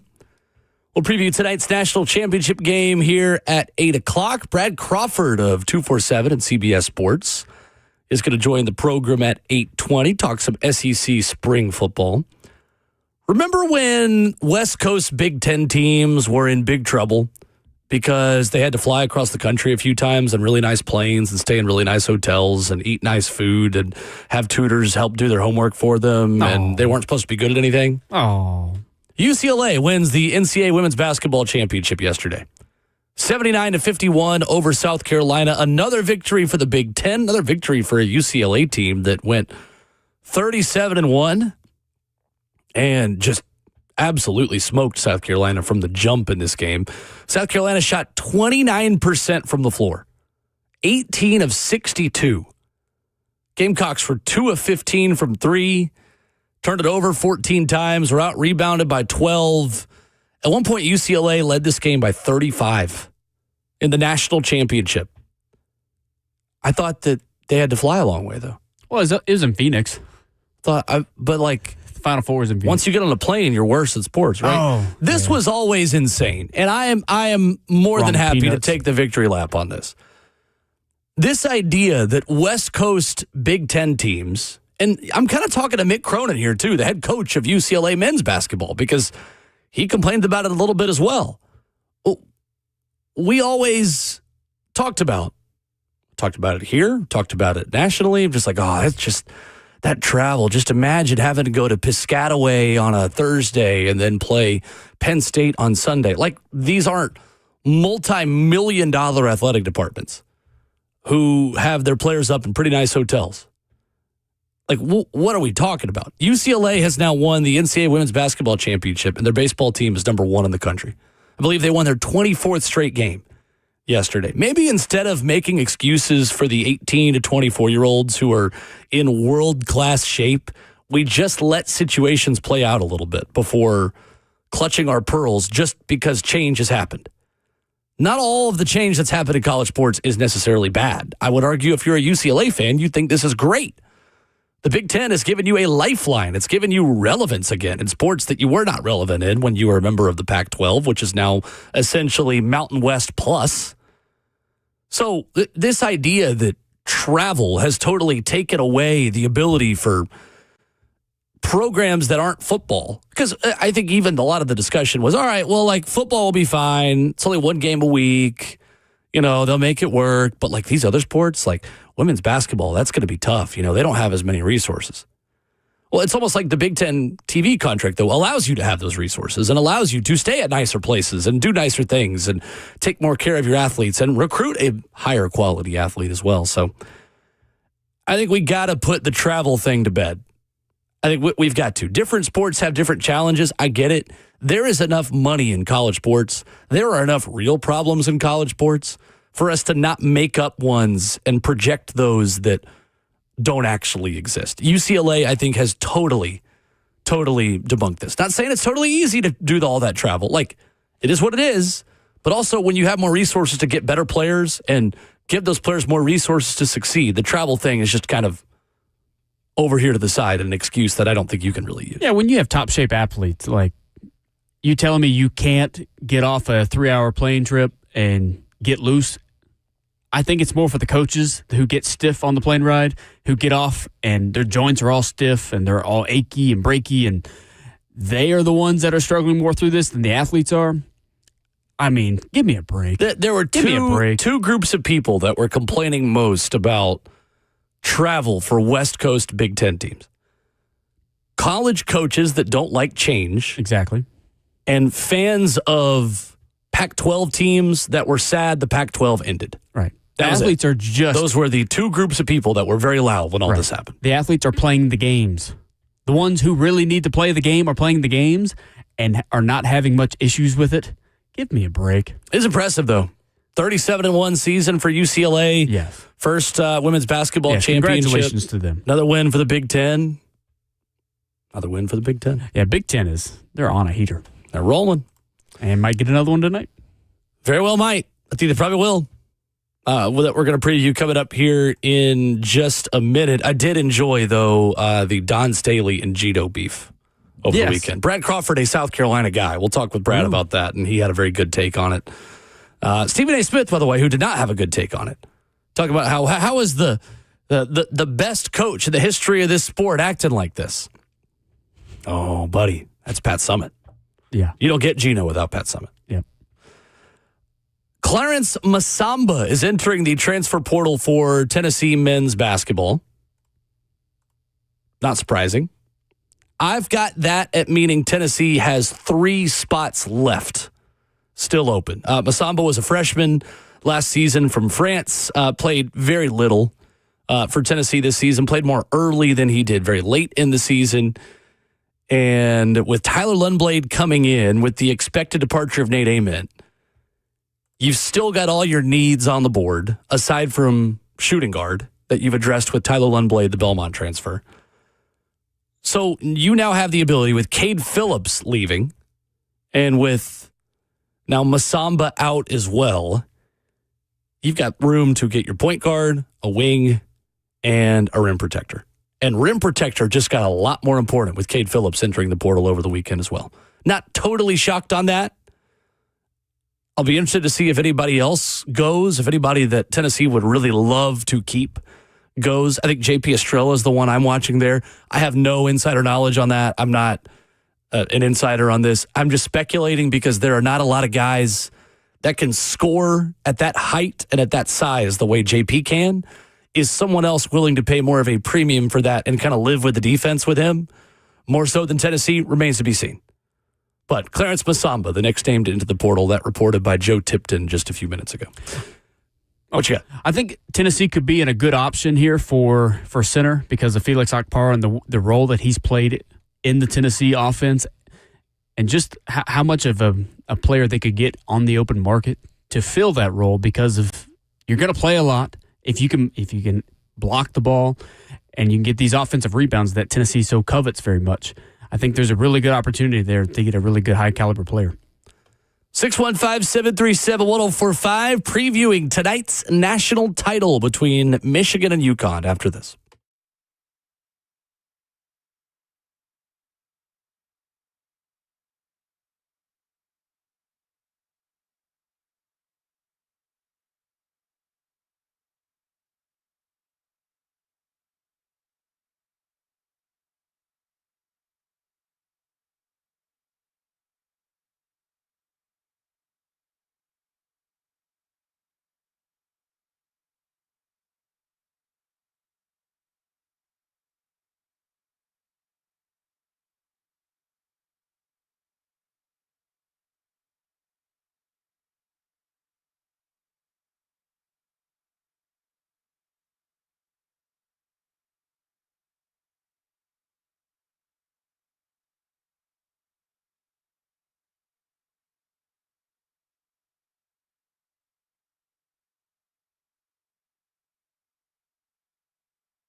8:01, good morning, live from the Circus Sports at the Mid-Kentucky Downs studio. I'm Justin Hawkins. The men's basketball national championship is set for tonight. 2-seed Yukon faces 1-seed Michigan at Lucas Oil Stadium in Indianapolis. Tip-off is set for 7:50 Central Time. On Saturday, Yukon bested Illinois 71-62. The nightcap, Michigan dominated from the jump, Arizona winning 91-73. The Wolverines, the first team in NCAA tournament history to score 90-plus points in 5 straight games in a single NCAA tournament. On the women's side, yesterday, UCLA dominated South Carolina from the jump, 79-51 to win the school's first women's basketball national championship. Saturday, Nashville Soccer Club suffered their first loss of the season, 1-0 to the Chicago Fire. Nashville's back on the pitch tomorrow night, though, as the CONCACAF Champions Cup resumes with quarterfinals matchup. Nashville hosts Club America in the first leg of 2 at Geodis Park. First kick is at 7 o'clock. And the Nashville Predators regained the second wildcard spot in the Western Conference playoffs on Saturday as they won 6-3 over the San Jose Sharks, led by Philip Forsberg and his 2 goals and an assist. In the win, the Preds take on the LA Kings tonight in LA with puck drop at 9:30. The Predators and Kings are both tied at 81 points. For all your foundation repair waterproofing needs, you got to go to USSTN.com. Breaking news at once on your home for the Titans and Vols. This is 104.5 The Zone.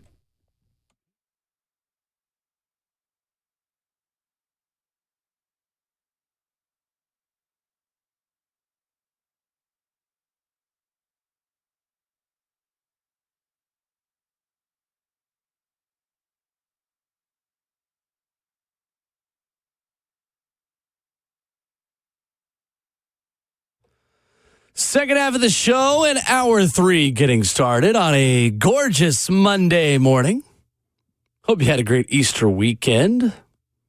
615-737-1045, how you jump in. We stream the show live for you as well on 1045 The Zone TV. Facebook Live, YouTube, Twitter, or Twitch. I'm choked up about it, clearly, as I try to clear my throat for a moment. No Ramon today. He will be back with us tomorrow. Myself, Will Bowling, at Will_Bowling, at Ramon Will, where you follow the show. Justin Hawkins making the show happen. Brad Crawford going to stop by in 15 minutes. We'll hit the SEC spring practice storylines with him. And Rhett Bryan's going to stop by for his first of 2 draft visits this week. Got a little bit of extra Rhett, previewing some of the NFL draft topics and discussions, talking running backs with him today as well. I got 2 key trends for you tonight.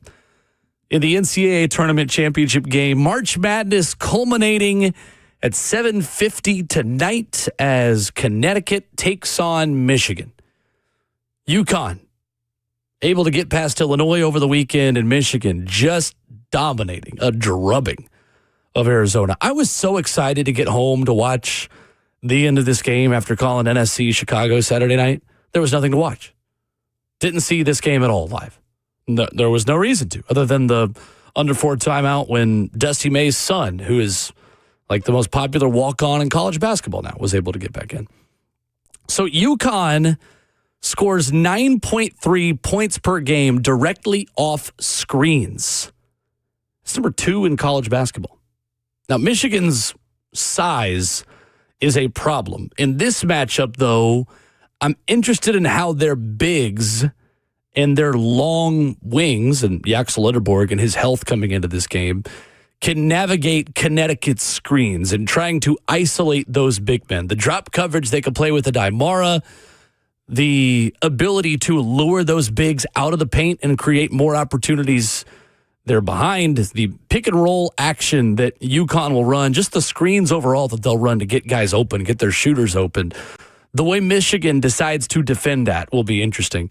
Again, we've talked about it throughout the tournament. The teams that have been able to beat Michigan have done 2 things. They've made their threes, and they've slowed the game down. The problem, though, for those teams now is that this version of Michigan is just on a heater in terms of their own offensive three-point shooting. Michigan's been terrific from 3. Made 12 threes again the other night against an Arizona team that did not have the three-point shooting ability to kind of keep up with their ability to score the basketball in that way. The other key trend, Michigan is 0-2 in games with 63 possessions or less. If you can force Michigan to play a slower game, and if you have the ability to not let them run in transition, that this can be a Yukon title tonight. This is not just a foregone conclusion, I think, that Michigan is going to walk all over them. Michigan has lost the 2 slowest games it has played this year. Purdue got Michigan to play a 63-possession game, and the Boilermakers beat the Wolverines 80-72. Duke got Michigan to play a 62-possession game. It won 68-63 over the Wolverines. This via Isaac Trotter of CBSSports.com. Yukon is a team that can play in the mud, that can slow this game down. You look at that number, 63 possessions or less. 13 Yukon games have featured 63 or fewer possessions this season. 21 are at 65 possessions or fewer. A slow, sloppy, just muddy basketball game. The problem is, again, the hot and cold nature of Yukon from 3. And Braylon Mullins, who was going through a tough drought before this tournament, who obviously made the miracle 3 and the play to beat Duke and has gotten them to this point. If Yukon does have a cold night shooting threes again, the way they did against Duke, this game's a wrap. Because those long rebounds allowing Michigan to rebound, outlet, and run, I think makes things really difficult on Yukon. I don't see a world where Yukon struggles from 3 in this game and wins unless Michigan also just really struggles from 3. And at this point, I don't think that's going to happen. So I think it is a non-negotiable for Yukon to make their 3-point shots in this game. Michigan held on to beat Iowa 71-68 despite turning it over 18 times in a 65-possession game. I think Yukon has got to slow this game down. I think they've got to muddy it up a little bit. They've got to hit their bunnies at the rim, no pun intended, Easter, the way Illinois didn't against them. Honestly, if Illinois just makes some of the shots that they've made all season, we're talking about Illinois able to take on Michigan, and it's an all Big Ten championship. But they're just missed shots, like right at the rim. Or the threes that they had open that Brad Underwood talked about. Like, yeah, like we've made a lot of those shots all year. Just didn't fall tonight. That's basketball. That's why we love March Madness. That's why it's so unpredictable. But one thing's for sure. There's nothing unpredictable about the way these two teams have gotten here and the way that these two programs have met now for a national title. You've got the best program against the best team. And a potential for Yukon to win a 3rd title in 4 years. It is the program consistency, the just comfort you feel as a Yukon fan when Dan Hurley is on the sideline in a game like this and in a March Madness setting where he's never lost at Yukon past the Sweet 16. And then you have the best team in the country this year in Michigan who has just absolutely been on a warpath through this NCAA tournament. Yeah, they're running into almost a juggernaut. They also have a better bench, Michigan does. Trey McKinney coming off the bench is a really good guard. Can really shoot the ball very well. For me, UConn's going to have to figure out how to score 80-plus points. Michigan, through this entire tournament, has scored 90-plus points. You mix UConn's defense with a little bit of more offensive prowess. That's the only key to success that I can find for them. Another thing that I found is Yukon this season is 2nd in the nation in points directly off screens. They scored 9.3 points directly off screens. Did you not hear me say that like 5 minutes ago? No, I actually asked Zach. I said, did he say that already? I literally, that is in our notes at the very top. That is the first thing that I said when we started this segment. Well, I was, never mind. Anyways, so yes. The one thing that Michigan's bigs can do is to overpower Yukon, but one thing they can also do on the other side of that is be too big compared to Yukon because of those screens. Yukon can get free and find those open jump shots because they can squeeze through the lane, unlike Michigan, who's kind of towers over them. Yeah, right. That's where I'm looking at, but it's got to be the offensive side of the ball. You can't be shooting 30% from the 3-point line if you're Yukon. You got to be shooting 40-plus because you know what? Michigan does it just as much. They have to score 80-plus points if they even have a chance to win. And they got to figure out how to get Michigan below that 90-point threshold. Did you see the video of the Yukon fans at the escalator over the weekend? No. So there was like 50 to 100, mainly Yukon students, as Illinois fans were coming down the escalator, just like waving, taunting, like yelling at them from like 10, 15 feet away. Like, literally, that video alone probably has me cheering for Michigan tonight. I don't know. Like, these are not two fan bases that I'm overly in I was love going to with. say, I really don't want either to win. Like, I don't know who's the more likable team here, a Dan Hurley team or Michigan. Yeah. I mean, I guess I don't really have any big issues with the Michigan fan base per se. Like, there's nothing specific. If I'm picking off coach, I like Dusty May over Dan Hurley. Why is that? Because of the arrogance that Dan Hurley brings to the table, but also he's overly confident, and it's kind of a power move. Yeah. I mean, hell, he did it to a ref. Against Duke. Yeah, Roger Ayers.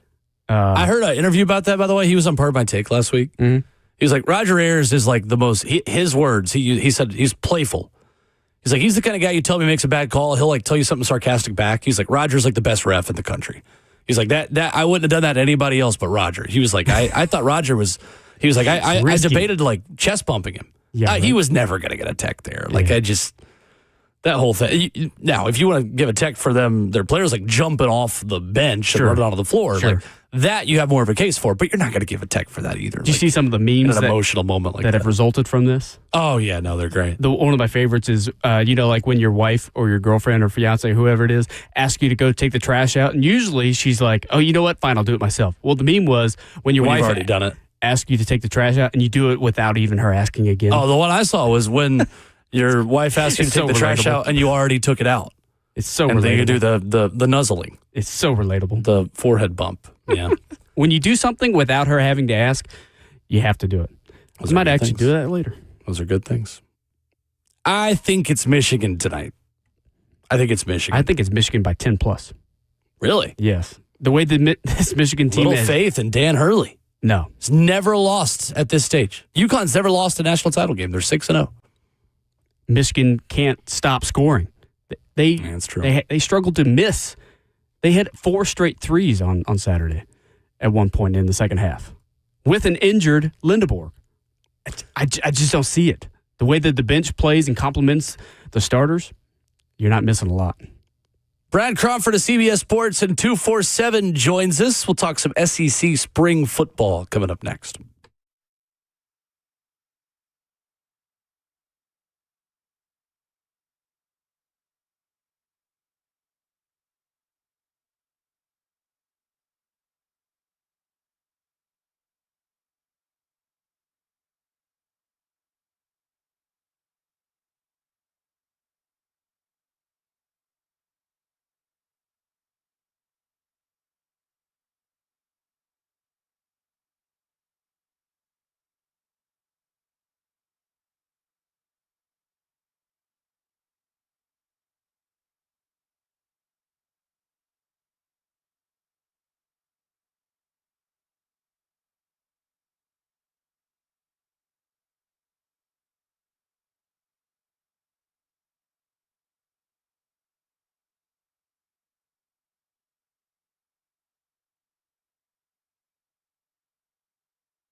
Ramon Will continues on this Monday morning in beautiful Music City. No Ramon Foster today. He will be back with us tomorrow.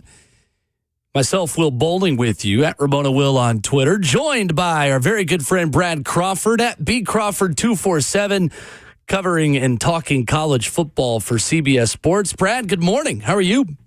Will, good to hear from you, man. Yes, sir. Good to be talking spring football. Good to watch a little bit of football this weekend, even though it'll be far from the actual sport and maybe even less important than the closed-door scrimmages that we're all hearing rumblings about and rumors and trying to form takeaways on. I want to start locally, Brad, with Tennessee because the quarterback battle here feels as wide open as any in the conference and as wide open as any QB battle Tennessee's had in quite some time. From your perspective, covering the sport of college football and looking at this entire conference, what's a realistic expectation for Tennessee football in 2026?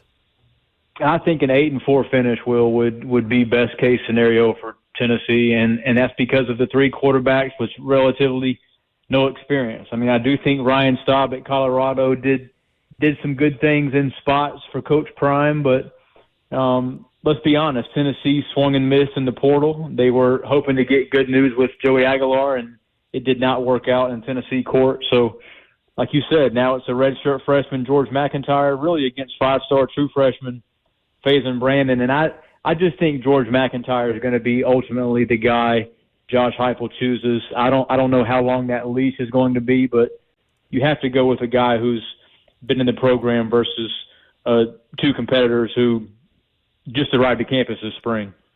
Brad, I think it's a really interesting conversation with that quarterback battle because on one hand, George McIntyre probably gives you the highest floor of any of these guys and the best chance to tread water and win games in 2026.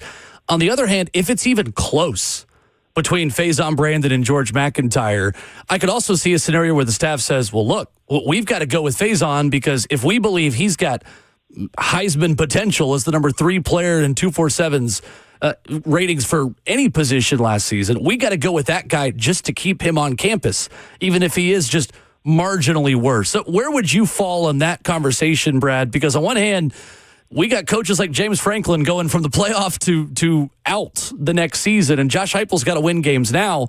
On the other hand, Faison Brandon has that level of potential and could be special. You don't want him to be special in a different uniform. And you know, Alabama has that same predicament right now with Keelan Russell and Austin Mack. If you start Austin Mack, the transfer from Washington, who's been at Bama a couple of years, then you worry about your redshirt freshman, former 5-star, leaving the program. And surprisingly, Russell did not leave Tuscaloosa this spring. I don't know if that same situation would unfold in Josh Heupel's favor if Brandon doesn't get any snaps this season. I don't know what Brandon was told, you know, during the recruiting process and kind of what he expected as a freshman. I think a lot of us assumed he'd back up Joey Aguilar if he got another year. But now the situation is, like you said, if McIntyre and Brandon are exchanging first-team reps in practice and really there's no difference between the two, then maybe you rip the Band-Aid off and you see what this Tennessee offense can do with a talented freshman. We saw a couple of years ago what Nico Iamaleava did in Knoxville as a first-year player as well. And Brandon is a guy, obviously, of similar and maybe even better talent. Brad Crawford of CBS Sports, our guest, talking some college football this morning. Brad, how big of an impact can Jim Knowles have right away for a Tennessee defense that was not good at all last season? I think Jim Knowles is an excellent hire. I mean, 2 years ago, he led college football's best defense at Ohio State. Things went sour there with Ryan Day because he wanted a long-term extension and bigger raise, and I guess didn't get it in time after they had beaten Notre Dame in that championship game. Went to Penn State. Obviously didn't work out for James Franklin. He was part of that MIA staff. But for Josh Heupel to get him to come to Knoxville, I think you're going to see a more simplified approach defensively. Jim Knowles does a great job of basically he gets the 11 most talented players he has on defense in that starting lineup. I think Tennessee has some guys back that he probably feels good about seeing in practice. Tennessee's defense is better than, I think, in the back seven, what Penn State had last season. Maybe not up front yet. Still some unknowns there. But Jim Knowles and Tennessee defense is going to look a lot better than it did last season. And I think if you do have George McIntyre start at quarterback, you're going to see more of a game-managing offense from Josh Heupel versus air it out and throw it around, especially if this team's bread and butter is on Jim Knowles' side of the football. Brad Crawford of CBS Sports, our guest. Brad, when you look at this entire conference and a lot of first-year head coaches, a lot of money spent in the transfer portal, who has got the best chance of taking the biggest jump, in your opinion, from last season to this season? Oh, man, the biggest jump, I mean, it'd be hard for Lane Kiffin to jump because he did make the playoff last season at Ole Miss and obviously spending upwards of $38 million on this roster at LSU. It's going to be a playoff or bust mentality, but I think of the legitimate first-year coaches. I don't consider Lane Kiffin a first-year coach because he's been in the SEC so long. I think John Summerall at Florida has a situation where they re-signed Jaden Ball at running back. They got Aaron Philo from Georgia Tech in the transfer portal, and then they hired Georgia Tech OC Buster Faulkner. That's a very good, underrated hire. I don't think it's been talked about enough amongst SEC media types. So I think Florida's a team, Will, that could possibly go 8-4, 9-3 this season if the ball breaks the right way. And despite losing Eugene Wilson in the transfer portal, they still have some studs at wide receiver. So that offense can be really, really talented. You mentioned Alabama off the top, and they are 119th in returning offensive production, including losing Ty Simpson. They've got a new O-line coach. They're trying to learn how to run the football, which, again, how crazy is that, Brad, that we're talking about Alabama not knowing how to run the football? Them and LSU kind of in the same boat in that regard. What do you make of Alabama's identity as a program, Brad? Who are they right now under Kalen DeBoer heading into a really big season? I think since DeBoer's arrival, Will, it's been sort of a finesse offense. DeBoer's never been a super power run guy, even at Washington with those couple of years of extreme success he had. Jonah Coleman had 1,000 yards, but he was more of a scat back type. They're not a ground and pound type offense, and Alabama has lost its physicality edge. I don't think the Crimson Tide really scare anybody anymore in the SEC after a decade plus of having that Bama mystique, so to speak, with Nick Saban. They've lost that under Kalen DeBoer. He might have a different opinion, but I do think it's imperative for Alabama to be able to run the football this season, especially with the first-year starting quarterback, whether it's Keelan Russell or Austin Mack. And, they lost Hollywood Smothers in the portal. They had him committed from NC State.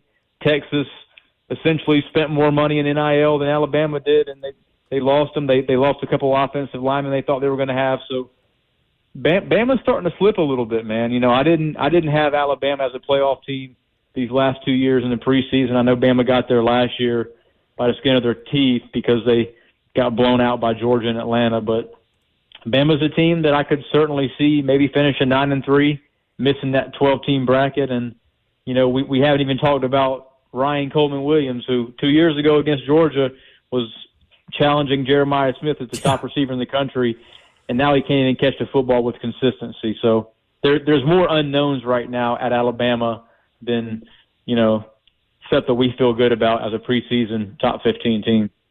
Brad, I'm really interested in the Kentucky spending spree and the number 11 class of the country at 247 in terms of transfer portal. Nick Anderson, they'll hope will be healthier coming over from LSU. Entirely new receiver room, 3 new transfer starters in the O-line, including former Tennessee left tackle Lance Hurd. They're 112th in returning offensive production. This is kind of one of those teams, though, where you're okay with that because you don't really want those guys back. I don't think, other than maybe the quarterback, Cutter Boley, who showed you some good things. Kenny Minchie from here at Middle Tennessee has only thrown 29 passes in 3 years in South Bend, but comes with experience just in college practices and in college system. What do you make of Will Stein in Kentucky, and how good can they be turning things around in year one? I mean, Mark Stoops has to be shaking his fist right now because he didn't get that kind of NIL and resource intervention in the last couple of years. And now Will Stein has a first-year roster that I think he could go 7-5 and get to bowl season with a major turnaround.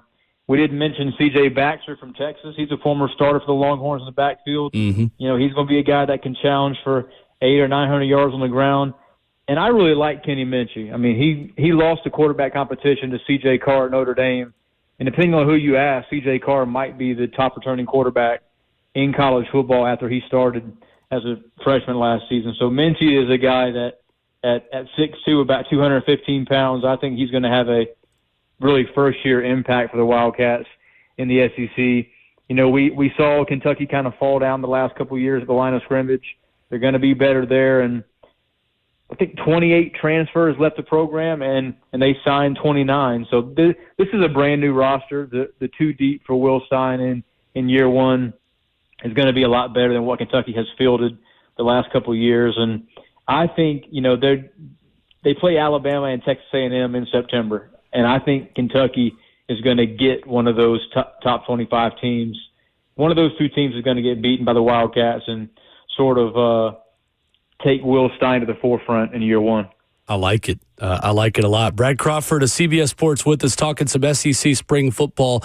Brad, you're there locally in South Carolina, and another new OC comes in, but this one with a lot more play calling experience, and especially in the SEC and Kendall Briles. Do you think South Carolina has given Lenoris Sellers enough to meet some of those high expectations we had for him going into last season?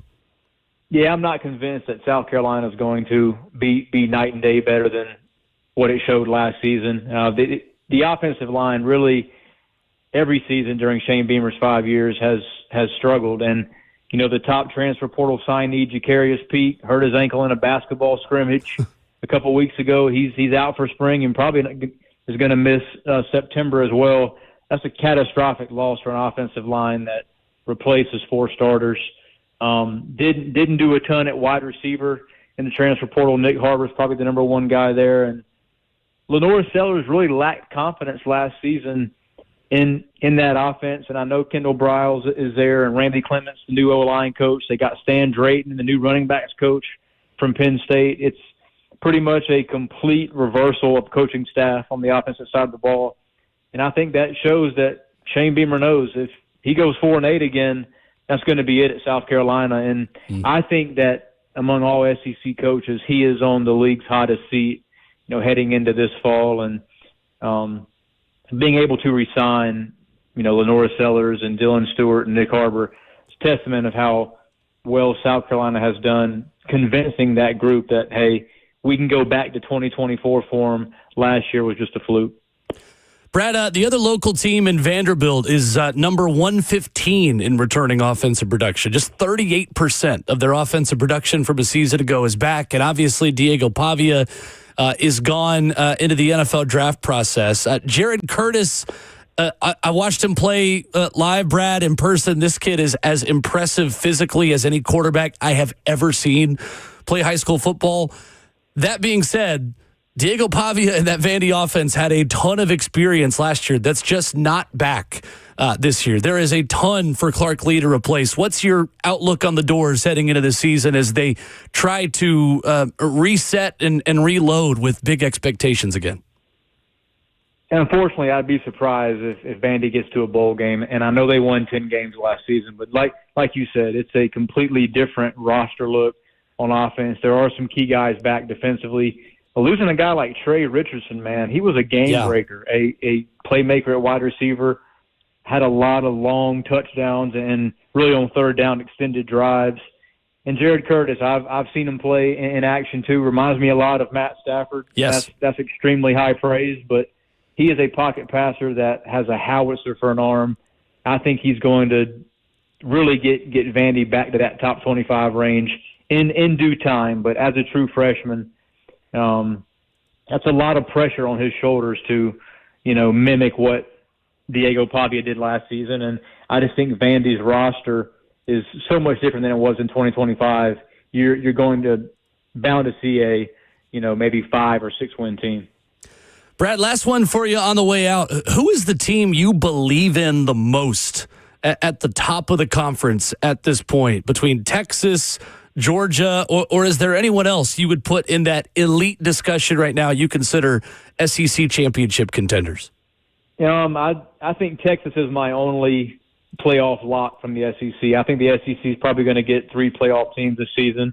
Still think the Big Ten is the conference to beat in college football based on what they've done the last 3 or 4 seasons. But Texas, man, they spent more money, upwards, of 35 to 36 million, just like LSU did, and surrounding Arch Manning with talent. And the last 5 or 6 starts, Arch Manning was one of college football's best players last year. He really impressed me in the Citrus Bowl with what he did with his legs as well against Michigan. And you talk about getting Cam Coleman from Auburn and Hollywood Smothers from NC State. They've got 2 tackles who might be future first-round picks.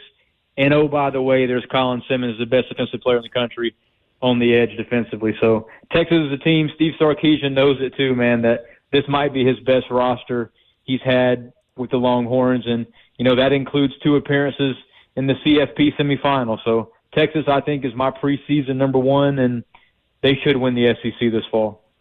He is Brad Crawford talking college football for CBS Sports. Get him on Twitter at BCrawford247. Always great to catch up with you, Brad. Thanks so much. Yeah, man. Good to hear from you. Yes, sir. Brad Crawford with us this morning talking some college football. I totally agree with him on Texas. Totally agree. I like Georgia. I don't love Georgia to the extent that I love the Texas roster on paper. Honestly, and I was a part of this too, and I'll raise my hand and say I was wrong on it. A lot of the stuff we were saying about Texas this time last year is actually truer now. About Arch Manning hype, about offensive line production coming back, about weapons, proven weapons. Because we thought Ryan Wingo could be the next big thing. It didn't turn out to be a bona fide stud number 1. They didn't have that dynamic weapon to help Arch Manning last year, and they didn't have an offensive line to protect him either.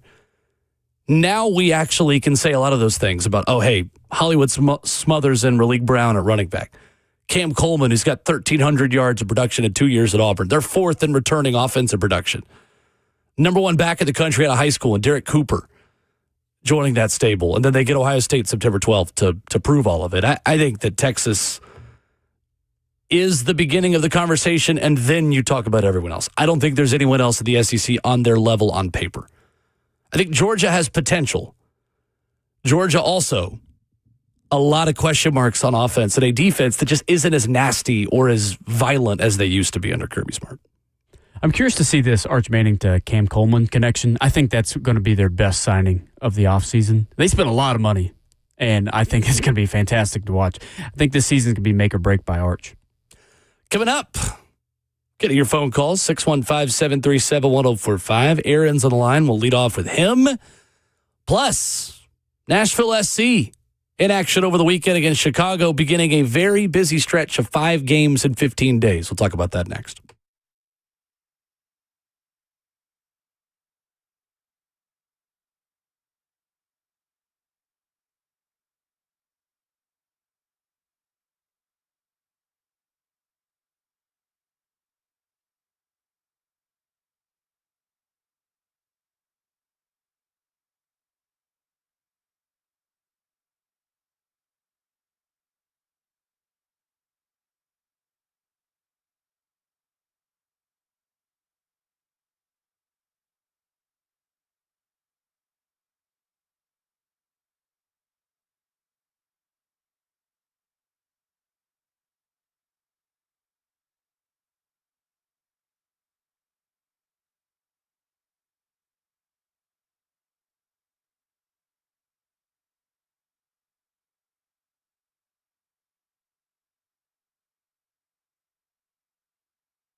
Wrapping up hour 3 on Ramon and Will. Rhett Bryan with a bonus Monday visit coming up in 15 minutes. We'll talk more about running backs.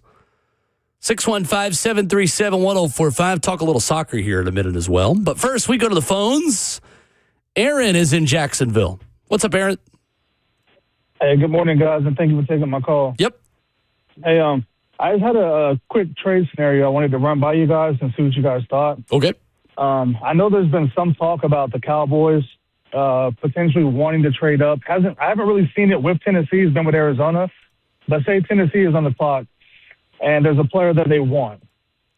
Would you be willing, because I did read recently that I believe George Pickens has not signed his tag, if that's correct still. Would you be willing to give up 4 for 12 and Pickens? Or if you're still under the impression that you need more than that, would you be willing to give up 4 and round 3 for picks 12, 20, and George Pickens, because you have to sign him to a long-term deal as well? Goodness. And if I could stay on the call to stay on the line to listen. Sure. Thanks, Aaron. I'm good on George Pickens personally. I don't think that a team that has traded away Jarvis Brownlee and Tavondre Sweat, who had maybe some off-field question marks around them, is going to sign up for the drama George Pickens would bring. That's just me. I just don't think that's totally realistic. I think, too, that the team does still have all the leverage there. Unless you want to Le'Veon Bell it and sit out. Like it just rarely goes well for the player when you do try to sit out in a spot like that. It feels like they're probably going to get a long-term deal done with Pickens. Now, the trade discussion, I was actually just talking to Big Boss Bert about that in the hallway in our last break. Apparently that was discussed on them moving up to 3, like you mentioned, to go get David Bailey as they go look for another edge, as they kind of chase the ghost of Micah Parsons, who's obviously now in Green Bay. I'm willing to listen to any offer. But to your point, I'm going to have to get 2 ones if I'm moving out of the top 5. And in a perfect world, I'd like to get one next year because of the receivers that are coming out next year. And Jeremiah Smith and Cam Coleman. I even talked to somebody in Indy who told me that they feel like Mike Matthews at Tennessee has a chance to be wide receiver too. So if I'm moving out of the top 5, I need a 1 this year and I need a 1 next year. I like it though. I'm always a proponent of trading down, like 9 times out of 10, to be totally honest with you. And at that point, then we could have a Carnell Tate discussion. If you move back, we could talk wide receiver. We could talk, hey, go get an extra 2, go get an extra 3 in this draft to be able to go get your guard. I just think, Aaron, the more likely scenario, if the Titans are going to trade back, is a move down from 35 if there is a run on receivers at the top of the second round. That then allows you to go back in the 40s, pick up a 3, and select the top interior offensive lineman on your board with one of those picks on day 2. That's kind of where I'm at. You need a solid early pick in the interior of your offensive line at right guard. And I think the way you could achieve that and still also get all your other goals done in this draft is by trading back at the top of the second round. Would you rather have, so the Cowboys have 2 first-round draft picks. They're one of 5 or 6 teams in this year's draft that have 2 first-rounders. I think it's 12, 20, 12, 21, something like that. 12, 20, yeah. Would you rather have the 12 and 20 or the 12 and next year's first? Would you decline this year's first to go to next year? And then, of course, you're going to give up like a 4 or 3 just to counteract the point system. Yes. I'd rather have a pick next year. Okay. I'd rather have a 2027 first than the 20th pick. Yeah. And I would take 12, a day 2 pick, and a 1 next year for you to move up to 4. Yeah. Yeah. Because from then, 12. Because then you have the leverage to move up to get one of those top 3 receivers. The other thing is, I don't know if Carnell Tate will be at 12. I think you're more in the Jordan Tyson realm. I agree. Yep. But then again, I don't know if you want to take Tyson because of his injury history. I would almost rather get a receiver in the second round than I would in the first round. Yeah, because I also don't think that the drop-off, exactly, again, in receiver is all that different. Like the guys you're going to be able to get on day 2 are not that much worse than the guys you're going to get on day 1. And I think a Chris Brazzell would thrive in this kind of system because it's not a type of receiver that the Titans really have. It's fair. I can see that. Thank you for the call, Aaron. I think it's a legitimate question. I think it makes sense. The Pickens part of it, I just think is a non-starter. I would be very surprised to see them sign up for all of the drama around George Pickens at an organization that has been pretty honest with their words and their actions about not wanting drama, not wanting the off-field and other stuff that comes with George Pickens. Nashville SC falls 1-0 to Chicago Fire over the weekend in maybe the windiest game in Nashville SC history. 17 seconds in, Philip Zinkernagel scored for Chicago. That was the only goal of the night.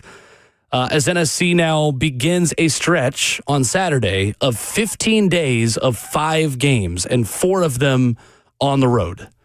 The one home game out of all of these is tomorrow against Club America in the CONCACAF Champions Cup. We'll talk more about that tomorrow morning as well. The early goal mattered a lot here for a couple of reasons. A, you get to dictate the pace of play. It's a Chicago team that was content to let Nashville have a lot of the possession. NSC was around 58, 60% possession for a lot of this game. Ended up a little bit above 55%, if I'm not mistaken, depending on where you look. But with how windy that game was, I mean, our crowd mics, it was just like a low rumble the entire game. And with wind gusts up to 30 to 35 miles per hour, the real field temperature at 29 degrees, it was just a sloppy game. And it is so hard to unlock a defense when all of your passes have got to be so low to the ground in a game like that. Not an excuse. It's just kind of the way the game played out, right? Like the only, not the only way, I shouldn't say that. The best way to score in a setting like that is making it messy, kicking it long, and hoping that the defense makes a mistake that you can then pounce on. It's just not a game to play pretty soccer. Yeah, it's the aerodynamics of a soccer ball. Because the way that it comes off of your foot and the way that you place the ball, you have to be strategic. I've had many encounters with a very windy soccer game in which when you try to power the ball, all it's going to do is it's going to look like a knuckleball. Yeah, and it's going to go back and forth. So you have to use the inside of your foot and use placement. And yeah, like you said, it's got to be low. You can't have it off 5 feet off the ground. Otherwise, it's going to either lift or it's going to be like a knuckleball. And the other tricky thing about that was it was swirling the whole game. Like at one point it'd be going towards you, and then the other moment it'd be going at your back. Is that because of what Soldier Field is? It's just Chicago. Okay. I know that the windy city. Yeah. I should know if the aerodynamics of the way that the stadium is constructed, if the way that, because like in right. In Buffalo, like the way that the wind will hit can change. Mm-hmm. Yeah. I don't know. I couldn't tell you specifically on the stadium, but sloppy game. I thought Nashville was good. It's a game of moments. Chicago had really 2-3 big chances, and Zinkernagel was able to score as Nashville just had a bad giveaway, uncharacteristic giveaway in their own defensive third. And then Chris Brady just kind of stood on his head. The free kick save he made on Mukhtar in the wind, incredible. And then on the doorstep, Jason Palacios at the back post, really good save there, and that's kind of the difference. Sam Surridge had the one chance in the first half in a game that was played mostly between the boxes.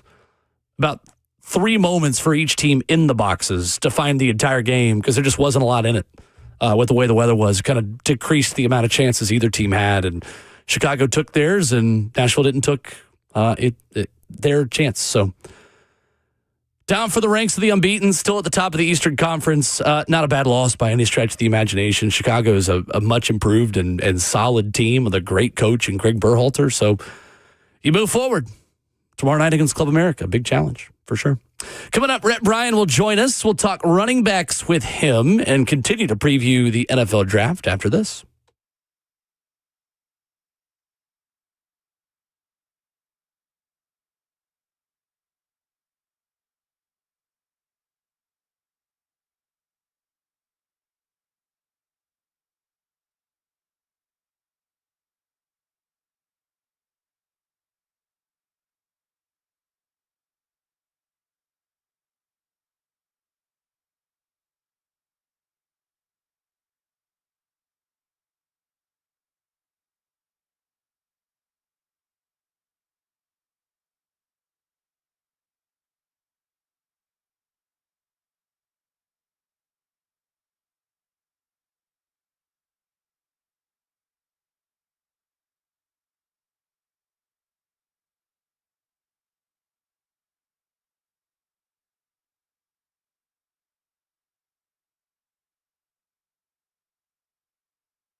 901, good morning, live from the Circus Sports at the Mid-Kentucky Downs studio. I'm Justin Hawkins. The men's national championship in basketball is set. 2-seed Yukon will face number 1 seed Michigan tonight at Lucas Oil Stadium in Indianapolis. Tip-off is at 7:50.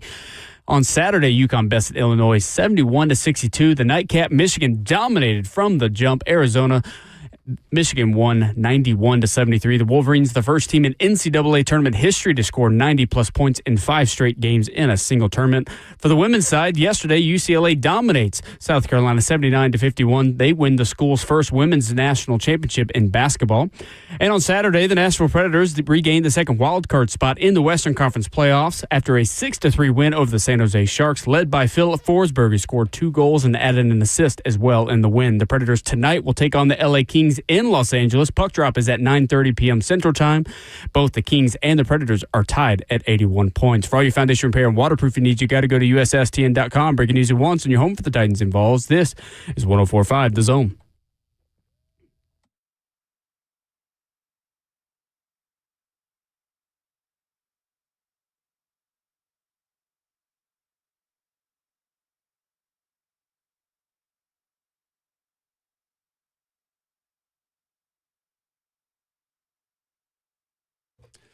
Fourth and final hour of your Monday morning on Ramon and Will. Glad you are with us. If you're just waking up or if you've been at your desk for a couple hours now, we're glad you decided to join us on the FM radio signal or on 104.5 The Zone TV, Facebook Live, YouTube, Twitter, or Twitch. The 104.5 The Zone app as well. That is absolutely right. Rhett Bryan here a couple days early. We've got so many NFL draft positions to discuss. And I, too, like many of you, get tired of the sound of just my own voice with Ramon not here today, coming back tomorrow, that Rhett graciously made himself available to talk some draft this morning as well. What's up? How we doing? I'm good. Just, going through the final preparations for, cramming for the exam, as they say. Now, I didn't do as many positions in terms of depth as Stoney and Zach have done. But I'm in triple digits for sure. So, absolutely you are. Yeah. So, here we are. We're 2 weeks out. Sure are. We were just talking about it. The Beast, Dane Brugler from the Athletic. The Beast drops on Wednesday. I'm so excited. It's like Christmas Day. I'm so excited for that. I always, and maybe I should just tell all of the hosts who sit at this chair, but I always download that to the desktop of this computer that's in here. That thing gets opened like mid-season in the NFL season all the time. Well, like, sure. If I am not familiar on someone, who they are, where they came from, I still have like the last 3 Beasts downloaded to this computer. So then when we get ready to prep for the Broncos or for the Saints and teams like that, it is the best resource. It is truly the NFL Draft Bible to find whatever you need on any player. I can't wait. Yep. I can't wait. No, it is always an annual thing. How many people do you see in the last 2-3 weeks like tagging Dane Brugler and say social media? When's it coming? When is it? When is it? I know. Yeah, all the time. So we are talking running backs this morning, and obviously the running back that has been the subject of a lot of our conversations and many others from Titans fans has been Jeremiah Love. We'll dive into Love's tape. We'll talk about the resume for him. We'll also talk about his teammate Jadarian Price. We'll look at some of the other names that are available day 2 if they don't go Love, or on day 3 as well. But starting at the top, of course, Rhett, when you look at what makes Jeremiah Love different, not just from the running backs at this class, but from Ashton Genty, from putting himself in the Bijan Robinson and Saquon Barkley tier. What is it to you, the number one thing in his resume that makes him so special? I don't know about the number one thing. There's a bunch of things. Sure. But I would just start with Jeremiah Love, the person, before I go to the athlete, because I think he's clearly a special human being. And, he comes from a great family dynamic. His parents, Jason and LaTanya, really kind of nudged him towards sports at a young age. And he leaned into it big time. And, they figured out, okay, he's got talent. He really has talent. He's got quite a resume. he's 20 years old. He won't be 21 until May 31st. And he has a chance to be the first back since Saquon Barkley to be taken in the top 5 in the NFL draft. 6 foot 212, arms 32 inches, hands 9.5, wing almost 79. We saw him, run a 4.36 in the 40, 1.55 at his first 10. And he's the first unanimous All-American. First team unanimous All-American, but he's the first All-American running back on the first team in Notre Dame in 40 years. Wow. 137.7 yards from scrimmage per game in 2025. 27 catches, 280, 3 touchdowns, 10.4 yards per catch in 25. Heisman Trophy running in there, like all of these things. 6.9 yards per carry. He broke the touchdown record at Notre Dame. State champion sprinter, a 10.76 in 100 meters. That'll absolutely play. And he's been this way for a long time, just as far as prowess. In his high school football championship game, 300-plus yards rushing and 5 touchdowns. Wow. Home run speed, great field vision. Doak Walker winner, Walter Camp, Maxwell Award winner. He's got a pedigree. And I just, he is the top of this running back class, and by many people's eyes, maybe the top athlete or the top prospect, the blue chipper in this draft. I think it's interesting the amount of ways that Jeremiah Love can beat defenders. When you look at 4.5 yards after contact per attempt last year, according to Pro Football Focus, 896 yards after contact for Jeremiah Love, ranked 12th in FBS. Yards per route run, 1.83 yards per route run as a receiver, 13th among running backs in FBS last year. 23 carries of 15-plus yards, tied for 8th in FBS. I think that's the thing to me, Rhett, that I like the most about him is that he is a home run hitter. And the Titans lacked players last season who had the ability to take something very little and turn it into something big. And Chimere Dike was that in the return game. Yep. And he was that too with the ball in his hands on offense. But the Titans had to work so hard to get guys open enough to create explosive plays. Jeremiah Love made his money in college, which we can now say, made his money in college as a running back of doing a lot with very little. And I think that's the thing I like the most about it. I'll double down on that to say you're right. They need an explosive player on offense to help Cam Ward. And all due respect to those who are currently there and have been playing with Cam Ward. But, I mean, he had 10 games in his Notre Dame career where he averaged 8 yards per carry or more. And that's just run. And then multiple 90-yard touchdown runs. Mm-hmm. I mean, he's a machine. And I think people would also describe him more instead of just like a 3-down back. They would describe him as a weapon. Right. The one thing that I would just say that he needs to work on, and I mentioned to you guys on the show last week, is leaving your feet, stop the hurdling stuff, be careful with that. Now, if it feels right, I guess do it, but pick your battles on that one. There's a little slight hesitation on inside zone runs, but now when he bounces it outside, look out.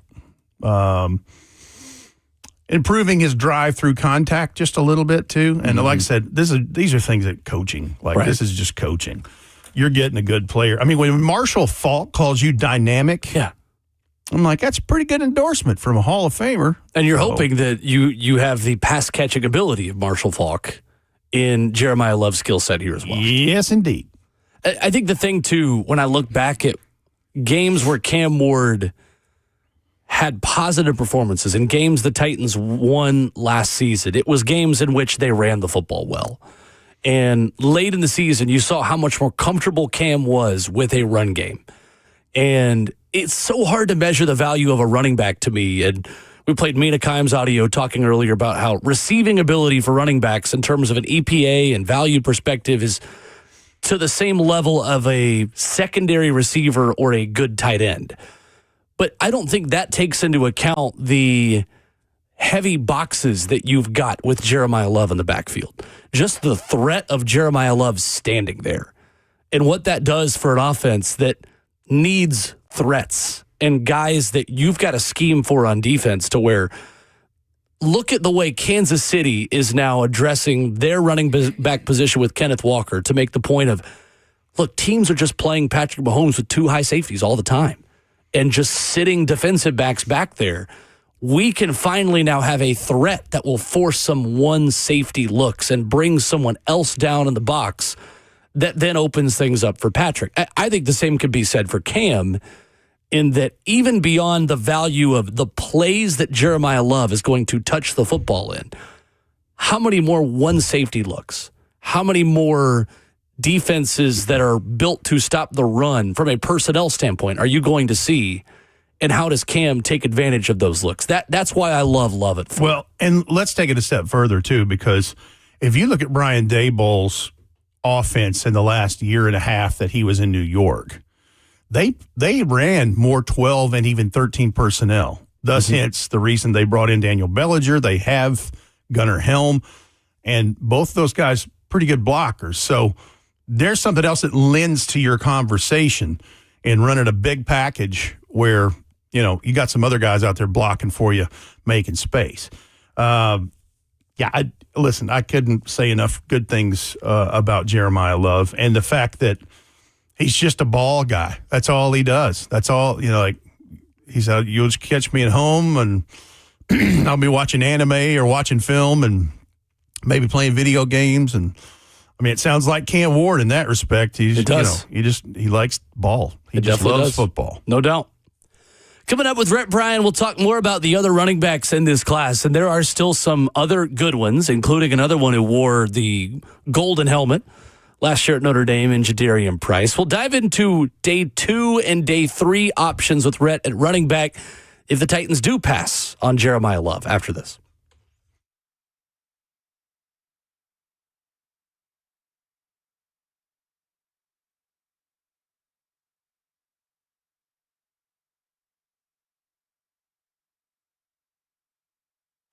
What's going on? It's Will Bowling. For over 50 years, Brentwood Jewelry has been proudly serving the Brentwood community and Middle Tennessee community with exceptional style and exceptional deals every day. And Brentwood Jewelry is a family-owned and operated business spanning 3 generations. When you walk into Brentwood Jewelry, you're there to make a big purchase, something with a lot of value, both sentimentally and monetarily, and you need the right advice, and you need someone to put your mind at ease as you look for that imperfect engagement ring, the timepiece, the anniversary gift for that special someone in your life, maybe just for yourself. 7012 Church Street East, located in the heart of Brentwood, just off Franklin Road. I could personally vouch for Brentwood Jewelry. It's where I got the engagement ring when I was popping the question, and you can find a great one there as well. Check them out online at BrentwoodJewelry.com and get the family-owned atmosphere and peace of mind that comes with shopping at Brentwood Jewelry. 7012 Church Street East, located in the heart of Brentwood, just off Franklin Road, online at BrentwoodJewelry.com. That's Brentwood Jewelry, exceptional style, exceptional deals every day for over 50 years.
Ramon Will rolls on, hour 4 on your Monday morning.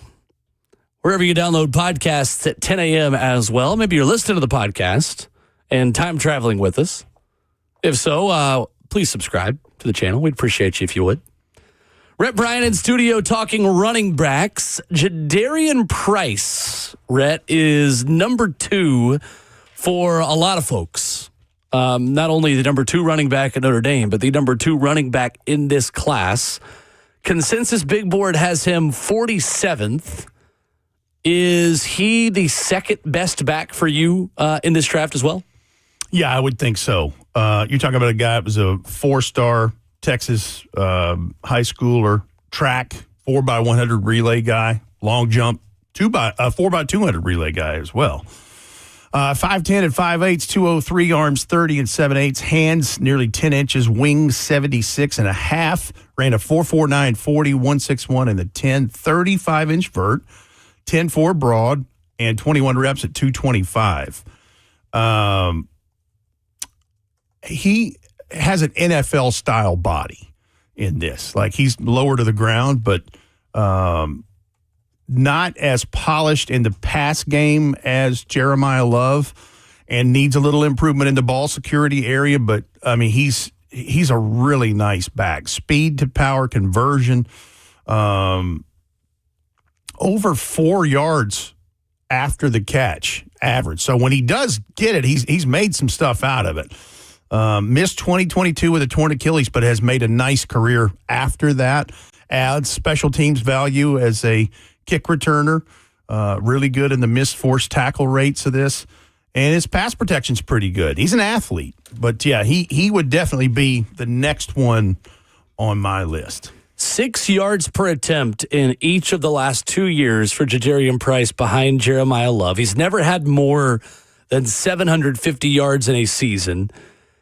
So we are projecting, but we're projecting based off of a really good body of work, just not in the biggest sample size. To your point about the kick return ability, that adds another element for teams not named the Titans, obviously, because the Titans have all-pro returner Chip DK. But Jadarian Price is the 9th FBS player ever with 10-plus rushing touchdowns and 2-plus kick return touchdowns in one season. Like I said, athlete. Absolutely. And, I think if Jeremiah Love wasn't in this draft for whatever reason, he might be the first back in the first pod. Now, not ranked as high as where we think maybe Jeremiah Love will go. Sure. But certainly somebody that will be talked about. I feel like, I don't know about the end of night 1, but certainly night 2 when it starts. I would say would be in the mix. Top of the 3rd round for Jadarian Price. I don't know. I think you could go even second round if somebody really loves him. I think he could be a second-round pick. Okay. Now, we'll see what happens. Sure. But who is next for you? Because I feel like there are a lot of different schools of thought here between Mike Washington at Arkansas, who tested really well for a player over 6 feet and over 220 pounds. Jonah Coleman as the best maybe receiving back, pure receiving back in this draft. And you have a lot of people who really like Emmett Johnson, who had a ton of production at Nebraska. Where would you kind of begin that discussion after Jadarian Price if you're looking at fits for the Titans? I would talk about Jonah Coleman. I mean, he would be somewhere in there. He's late day 2, 5'8", 220. 22 reps at 225 plus hands in the pass game. To your point, he's good at ball security, good at missed forced tackle rates. He's a plus space player, 4 yards after catch average. Lower body injury in the second half of 25 that he was working through. But yeah, and then you mentioned Mike Washington. I mean, he's a 2-star recruit that went to Buffalo and then transferred, went to New Mexico State and then to Arkansas. And, I mean, good grief, 4.33 in the 40 at 6'1", 223. And he's a long back. He's 33 and 5/8-inch arms. That's a wing of 82.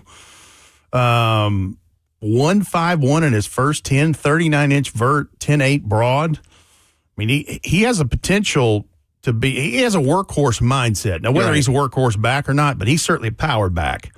Downhill runner, plus speed, plus lower body strength and footwork for his size. Over 6 yards per catch, 28 catches in 2025. And nice runner. The one that I think people are sleeping on is one of the two backs at Penn State. One of them's Nicholas Singleton. Singleton was 5-star guy, 22 years old, 6 feet, 219, arms 31, hands 9 3/8. And he's coming back from an injury. He broke his foot in the Thursday practice of the Senior Bowl in Mobile. But that's why he has not tested a whole lot of anything either at the Combine or his pro day. But he has home run style speed in this. And he's a natural pass catcher. He's caught 65 balls in the last 2 years at Penn State. Plus in ball security. Better in pass pro than some of these. Third down style back projection. Has 14-plus runs of 40 yards or longer. And and by the way, he broke Saquon Barkley's rushing touchdown record at Penn State. That's nothing, right? Right. Over 5,500 all-purpose yards, 54 total touchdowns, 102 catches in his career at Penn State, 9.7 yards per catch. And then Katron Allen's the other one. Who broke Saquon Barkley's all-time rushing yards record at Penn State. That's correct. 5'11", 216, arms 29.5, hands 9.5. Did not test at the Combine or his pro day. His mom gave him the nickname Fat Man. I guess he was a chubby little fella when he was young, when he was a little kid. No, Fat Man. Really good contact balance, good football security. Only 2 fumbles in the last 2 years, and that's with over 200 rushing attempts. And his rushing production improved year over year. His first year at Penn State, I think 867 yards. Sure. Had 1,303 in 2025. Doesn't have breakaway speed. He has adequate speed, but not breakaway, and limited in the receiving part of this, receiving production. But there's some other, you mentioned Emmett Johnson. That's a pretty good sized fella. He's a big, thick running back, 5'10" and a quarter, 202, and 4.56 in the 40. And, not the fastest, not the biggest, but I'll tell you who he reminds me of is Tajay Spears. He has that kind of athletic build and a little bit of a profile. Handle the ball a bunch, and good in forced missed tackles, good in ball security, good in the passing game as a receiver. How about Damon Claiborne from Wake Forest? Speedster. 10.61 100-meter dash champion in high school. 10-yard split of 1.59 as well. 5th among running backs at the Combine. 4.37 in the 40. 5'10", 188 pounds. Hands 9 inches. Broad 10.2. Did you see the next-gen stat note on his 40, by the way? No, I don't know if I did or not. Damon Claiborne, according to next-gen stats, reached a top speed of 23.71 miles per hour, the fastest top speed by a running back running a 40 since Devon Achane in 2023, who topped out at 24.12 miles per hour. 23.71 miles per hour for Damon Claiborne. That's hitting a gear. It's not bad. That's hitting a gear. Certainly not bad. And also, that speaks to he's plus in the lateral agility department in this. Right. 3.1 yards after catch. Now, he's a smaller back at 5'10", 188. Special teams value as a kick returner. There it is again. And he's probably a late third, early fourth rounder, something like that. But that's one for sure. And I'm glad that Stoney Keeley mentioned a guy in day 3 that he likes. I happen to like him as well, and that's University of Texas San Antonio's Robert Henry. Robert Henry, 5'9", 196, 4.52 in the 40, 162 in his first 10, 37-inch vert, 10.4 broad, 4.31 short shuttle. This guy, really good high school football back. And in the state of Mississippi, one of the all-timers, over 7,000 yards rushing, 99 rushing touchdowns. Oof, goodness. And, he doesn't have long track speed. He has good burst. But the thing that got people's attention and got him on people's radar is what he did against Texas A&M. Yep. That was in August of last year. Ran for 177 and 2 touchdowns. One of those is 75-yarder. So you take that one away, he still has 15 for 102 and a score. And then 58 catches for 428 yards and 3 receiving touchdowns. So he offers some third down back opportunity there. But yeah, he's shifty. He's a playmaker. 4.22 yards after rush attempt average. So 6.9 yards per carry in 25. And a decisive runner. Like he knows where he's going. Now, the thing with him, just checking medical checks with him, he's had multiple ankle injuries over his career. So that's something you'd look at a little bit, but the guy he's a rock-solid person. I mean, he loves ball. You can just tell by the way he talks. And it's just dialed in on – because, UTSA was thinking about running him for a little Heisman candidacy because he got off to such a great start early on in that season last year. And he's like, that's nice, but we got work to do. He also started, Henry did, at Jones College. That's right. In 2021 and 2022. He was the JUCO Offensive Player of the Year. He was rushing for 1,302 yards, 18 touchdowns, and 237 carries. Led JUCO in rushing that year. I only had heard of Jones College from the Key and Peele East-West All-Star game sketch. And Key and Peele have Beezer 12 washing beard. Jones College. That's right. That's the player from Jones College. Beezer 12 washing beard. I went and looked up. Delvoyne shower handle. Hinkle McCringleberry. It's just fantastic. X-Wing Adeliciousness. Just terrific. Totally terrific. Dan Smith, BYU. None of those players in the NFL draft, obviously. No. How about a guy that I think has interest as probably a day 3 guy, and he's one of the older running backs because he's got quite a bit of history in this. But how about Seth McGowan from Kentucky? Yeah, a lot of folks like him. 6 foot and a quarter, 223 pounds, arms 31 and 3/8, I should say, hands 8 and 3/4, 4.49 in the 40, 1.60 in the 10, 42.5-inch vert, 10.11 broad. So you can see that he has some athletic prowess.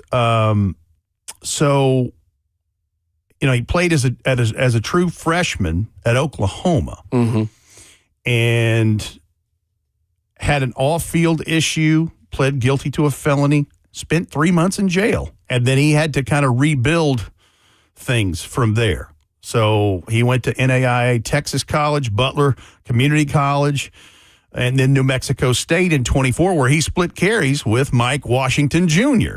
They were the 2 backs in this.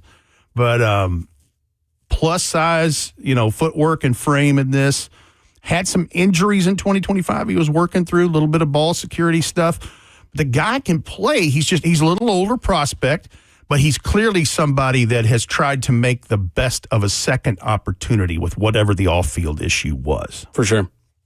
Another one, Rhett, I'm interested in is Kalen Black at Indiana, who appeared in 55 career games, started 16 games at James Madison and Indiana. One of those players who followed Curt Cignetti from JMU to IU. 3,100 all-purpose yards, 23 touchdowns, 17 rushing, 6 receiving. In 2025, he had his first 100-yard rushing game as a Hoosier at Maryland, and had his first career multi-touchdown rushing performance at Purdue. He appeared in all 13 games in 24 after transferring. Has always been a guy with another guy. And with Roman Hemby, obviously, the other back at Indiana, he split time. He was not invited to the combine, but the numbers that he put up at his pro day were significant. 4.4340 at the Indiana pro day, 27 reps on the bench at 5'9", 208.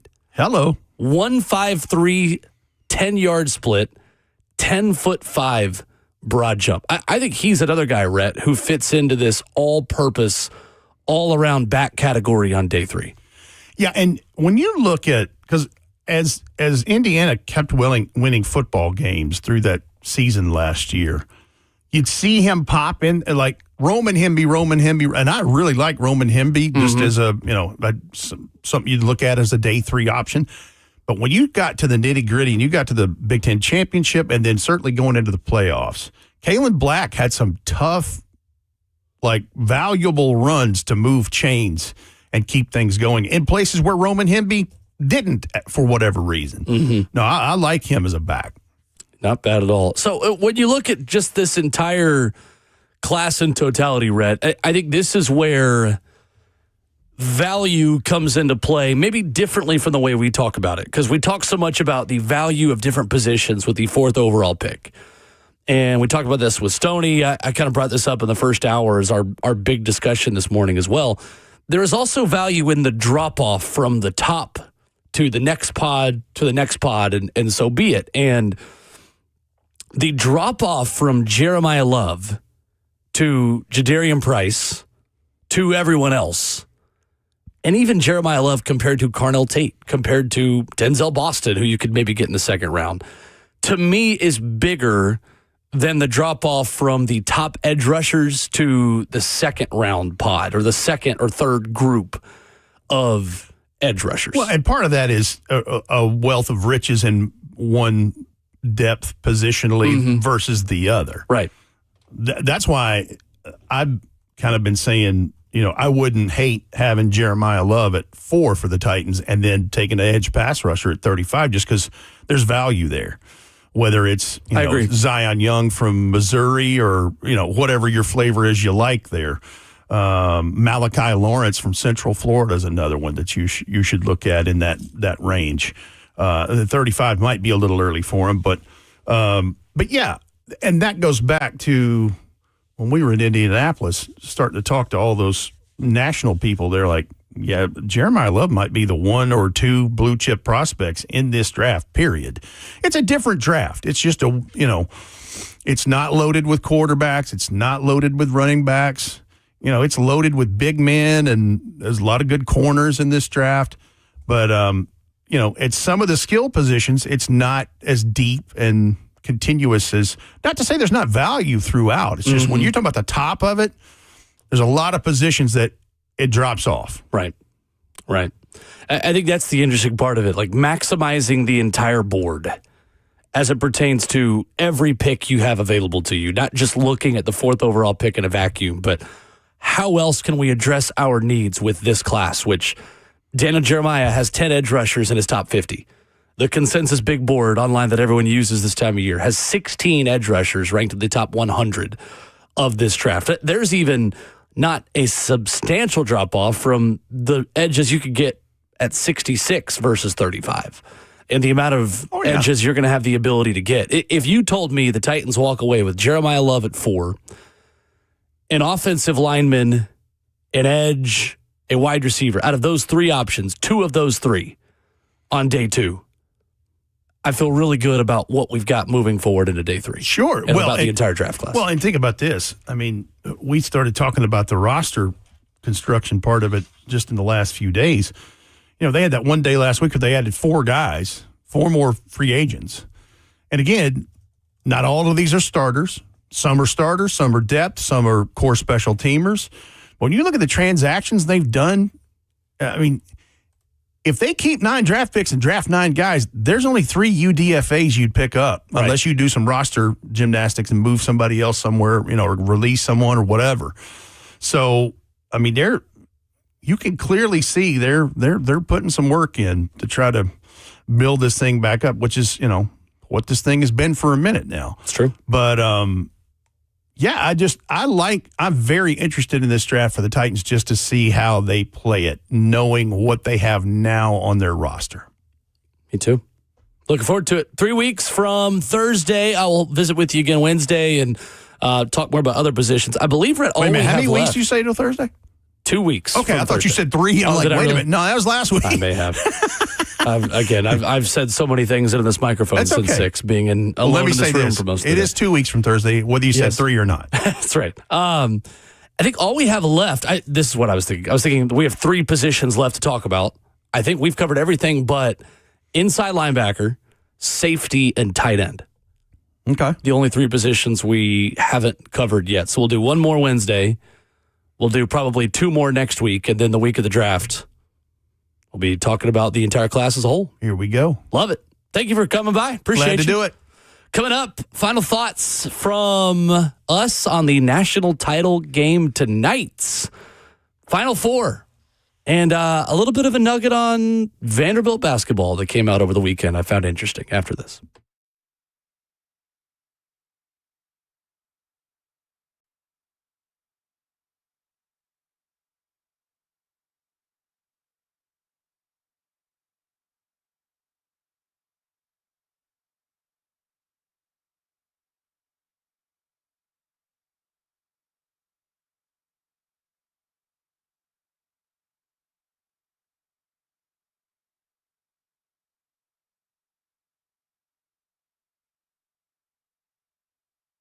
What's up? It's Will Bowling for my friends at Zero Res as we enter spring cleaning season.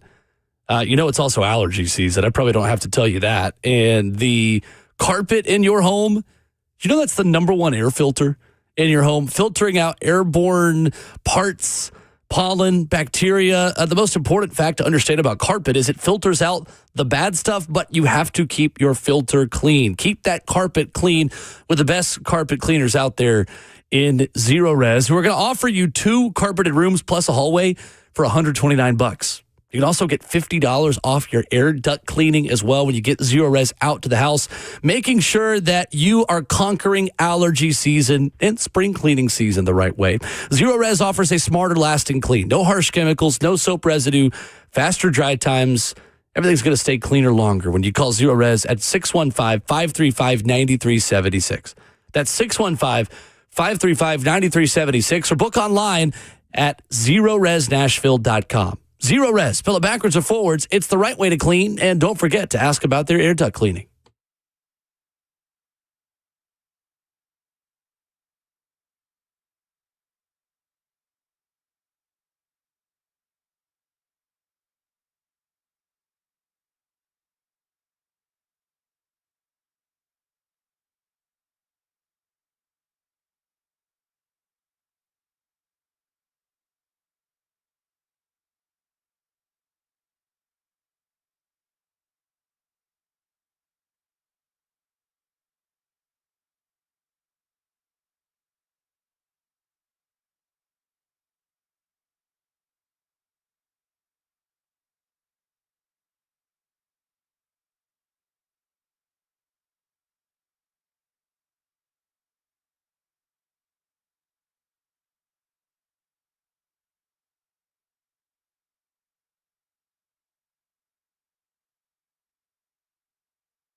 Wrapping up your Monday morning, Ramon and Will. Ramon back tomorrow. We'll have Austin Price recapping a second Tennessee football scrimmage. Spring game week in Knoxville. Talk about that and hit all of the Vols headlines with the transfer portal opening tomorrow. Clarence Masamba entering the portal. We'll see who else enters for Tennessee. We'll see who else enters around the country that could be of interest to the Vols. I'm curious on JP Estrella. Interested to see what goes on there. So we'll see. I don't know. I would love for him to stick around. I love the potential on offense. What are the odds of a player, for Tennessee specifically, that if they enter the portal, is that they come back? They don't find the offer that they're looking for? It's pretty rare. Yeah, I know it is. But it's pretty rare. Tennessee, I don't think has ever had that happen. Yeah, Cade Phillips is an example, because I think he did fantastic in his role last season before getting hurt this year, that would have an increased role this upcoming season. You see the team to watch for Cade Phillips, though? I did not. Alabama. Nado's just got his extension. Yeah. His dad, John David Phillips, and his uncle, Brody Croyle, both played quarterback at Alabama. And his mom played basketball at Alabama, Cade Phillips. That was always on the bingo card anytime he would do anything. Mm-hmm. Like, oh, here comes the Alabama mention. Let's see if they want him. Sounds like they do. I don't think they'd be out there as team to watch from On3 and Joe Tempted this morning if they didn't want him. So yeah, they're always on top of everything. Yeah. Interesting stuff with North Carolina. Tommy Lloyd got an extension in Arizona. Dusty May has officially told North Carolina no. There were always three names at the top of this search: Tommy Lloyd, Dusty May, Billy Donovan. That leaves one name left.